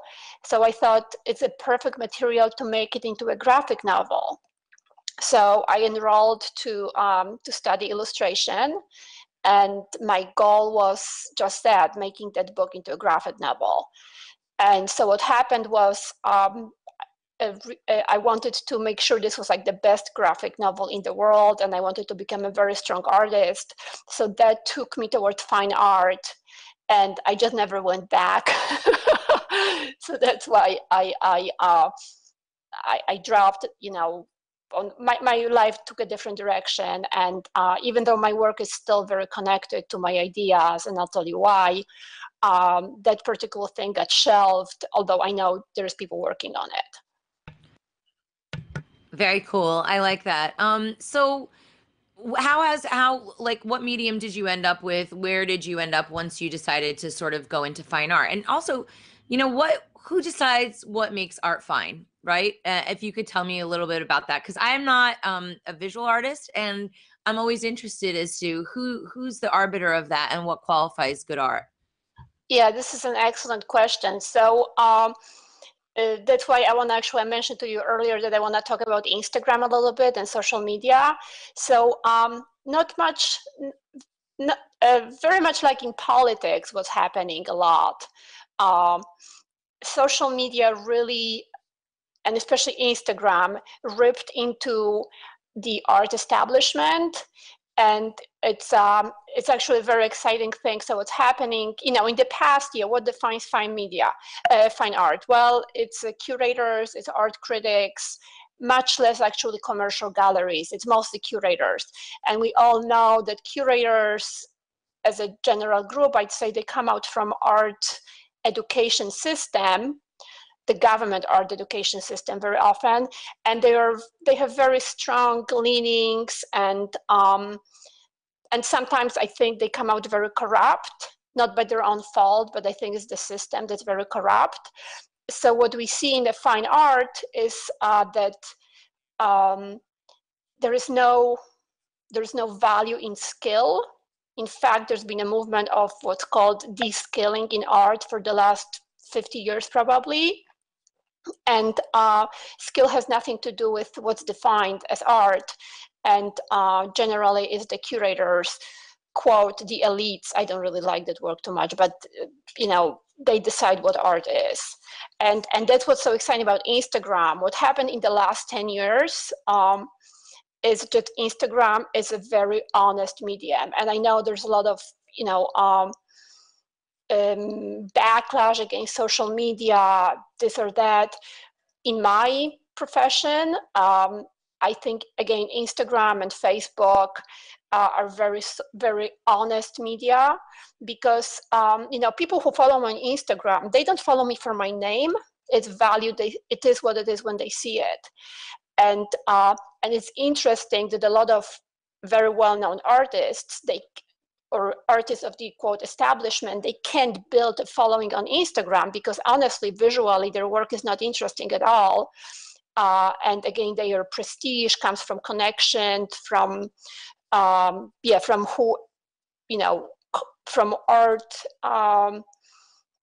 consultants, from dealers, all that. And again, Instagram is such an honest medium. It is what it is.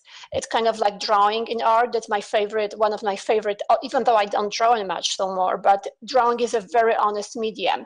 Either you can draw or you can't. You can't fuzz it, especially figure. So I just want to give a shout out to Instagram. It's just a really great medium, and it helped my career tremendously. I think we saw it. Fascinating. No, I think that was really interesting because in my very, very limited art conversations, I had one with someone who is an art dealer or whatever, and he said that, number one, art can be a very dirty business for laundering money, but also that all of the art that's basically come out in the past 50 years approximately, that was his window, is basically trash. And there's basically like this oncoming thing where all of that artwork from that period of time, there's going to be like a really big price correction. So I thought that was really wild, and it certainly seems like a space ripe for disruption. My only concern with Instagram is that Instagram and all of these larger platforms, they sort of like game it in favor of one person or another, or if they don't do it now, they're kind of going in that direction. We see that with a lot of censorship in YouTube. Do you feel that art can be like, there's a purpose to having art censored, and under what circumstances would that even occur? Yeah, interesting. You pointed out about censorship and such. So what happened to Instagram when they got bought by Facebook? It became a totally different game, and it's happening what you're saying. It's being, quote, curated, and favors people who already are quite popular. It's very hard. Like if I started to build Instagram now, I would have a very, very hard time. So yes, I agree. And I think Facebook has been kind of like a bad player in Instagram. A lot of our Instagram community were kind of upset. I'm sorry, and your original question was? Sorry, I have a mute button so we don't get any background noise. I guess I'm just wondering, if there is a way for that to be censored, and under what basis, with for example, with blatantly political speech, or a YouTube video or something like that's something where you can say, okay, I don't like what this person is saying. I wonder if that has the same, like, is there something visually that can be also seen as subversive? Like, how is one subversive with art today, and can that be censored? Right. Yeah, that exists, of course. But there's different levels of being, you can direct your career as an artist in different directions. You can be work towards being commercially successful, and that's kind of what's been my route. Just getting into galleries and selling work and such, having collectors.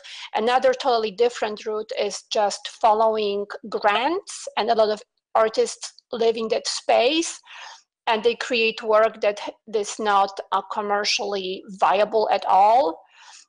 From my experience, generally, and again, it's my personal opinion, I don't think that work is very good, because it caters into what's popular and very status quo. I actually think, female rights and social. What's that? Justice? Yeah, social, excuse me, thank you. Social, I can't even pronounce it. It can't even, social justice and sexism or environment. So actually, artists who follow the route of grants, they're just answering to what's already being said. They are really not originals at not at all. So I don't have much respect, I would say, for that. And the third venue would be, just social media, trying to create so much buzz that people start approaching you. And that's kind of happening to me now too. And that's the most honest way to do it, because your name has become. Freedom Fiends Live is up next after the news here on the Liberty Radio Network, LRN.FM. From Keene in the Shire, the Liberty Media capital of the world, this is Daryl W. Perry, host of FPP Radio News for Sunday, November 5th, 2017. Silver is trading at $16.85 per ounce. Gold is valued at $1,270 per ounce. Bitcoin is trading at 2.3 cents, and the average price of Bitcoin is $7,554.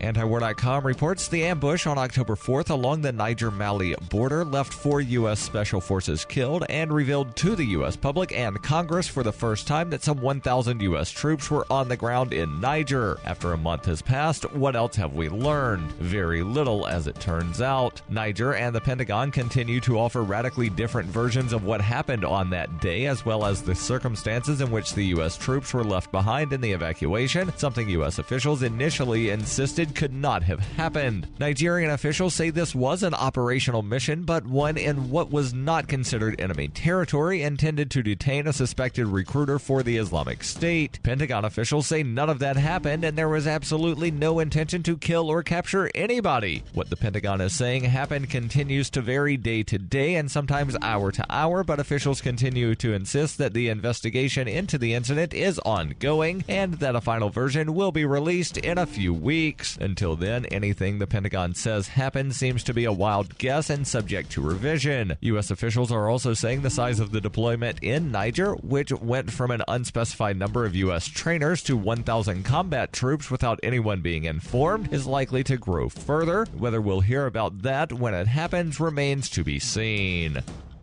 FPP Radio News is brought to you by Bitcoin Not Bombs. Bitcoin Not Bombs is a launching pad for nonprofits and social entrepreneurs into the financial freedom of the Bitcoin economy. Bitcoin Not Bombs is fully committed to being the hub of the nonprofit sector of the Bitcoin economy, maximizing the potential cross-promotion of all our clients and commercial partners. To learn more, visit bitcoinnotbombs.com.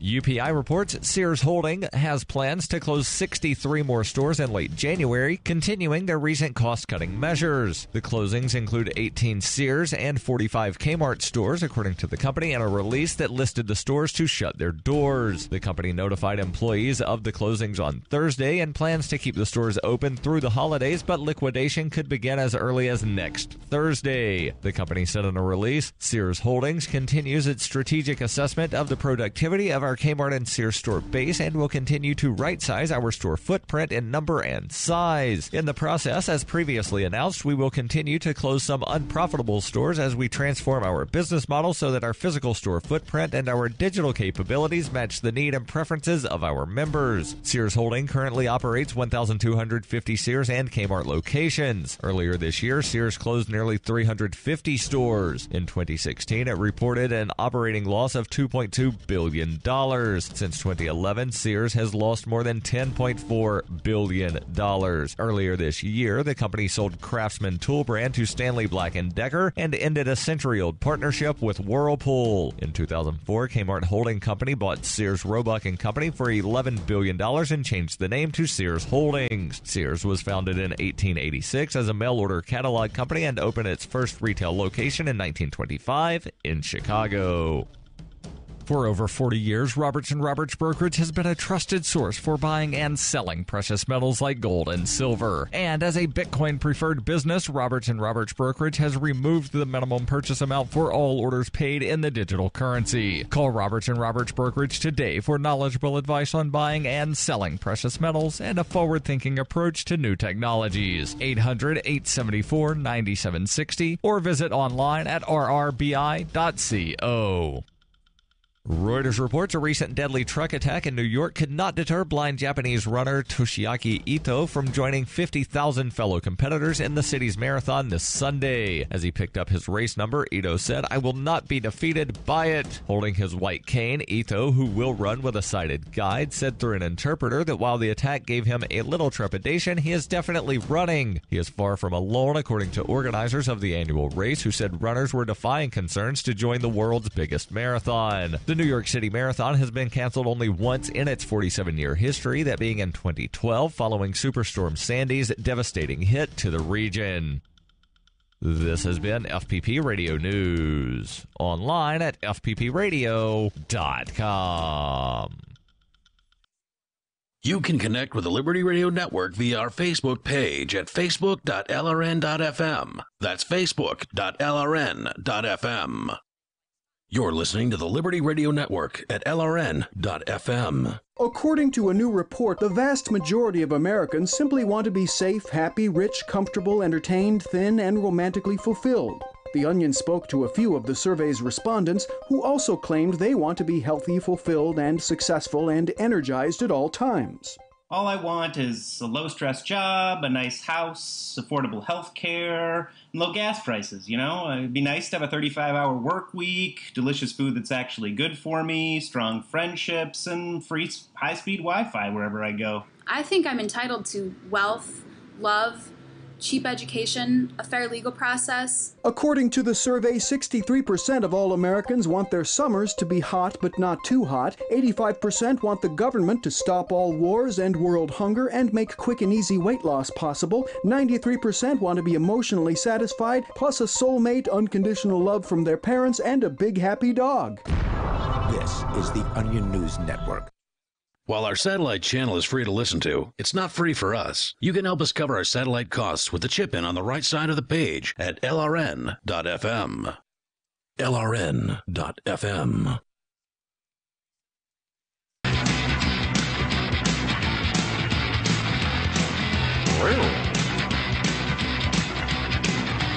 Trigger warning. This is the Freedom Fiends Variety Hour, broadcasting from Pod Bay 2A, a mile above sea level at Intergalactic Prairie Studios on the corner of Trashview and Nada Vista. Please put on your 3D glasses now. We alter your locus ceruleus by warming your synapses with rejuvenative radio waves. It keeps your brain at a tasty and toasty 365 degrees Fahrenheit to keep a sin flood of statism out of your head. And it's working. I can feel it. Can you feel it, John and Jeremy? It's kicking in. I feel something, but that just might be the buzzing in my head. I'm not sure. And as always, the Freedom Fiends is covered by the BIPCOT No Government License. This allows reuse by anyone except governments and government agents. To learn more, go to bipcot.org. All right. And we're back. This is the Freedom Fiends. I haven't been on in a week. And as usual, I'm joined by Jeremy and John. So how in the happy Halloween are you guys? Oh, I've been better than Jeremy, I think. Yeah. Yes. Well, yeah. That's saying a lot, you know. When the guy with cancer is like, "Oh, I'm doing better than Jeremy," you know, it makes me feel better. I'm just over. I'm actually getting better. I'm not as much of a big baby as I used to be when I'm sick. But yeah, I've been sick for the past couple of days. It smacked me upside the head on Friday, and I've slowly been getting better. But you know, it's like the tail end of one of those like combination head cold, chest cold things where you feel everything rattling around when you breathe. So I've just been stop mingling with them sheep in the public, man. I know, man. I know. You know, as usual, I'll just blame my kids. I'm sure they're the ones who got me sick.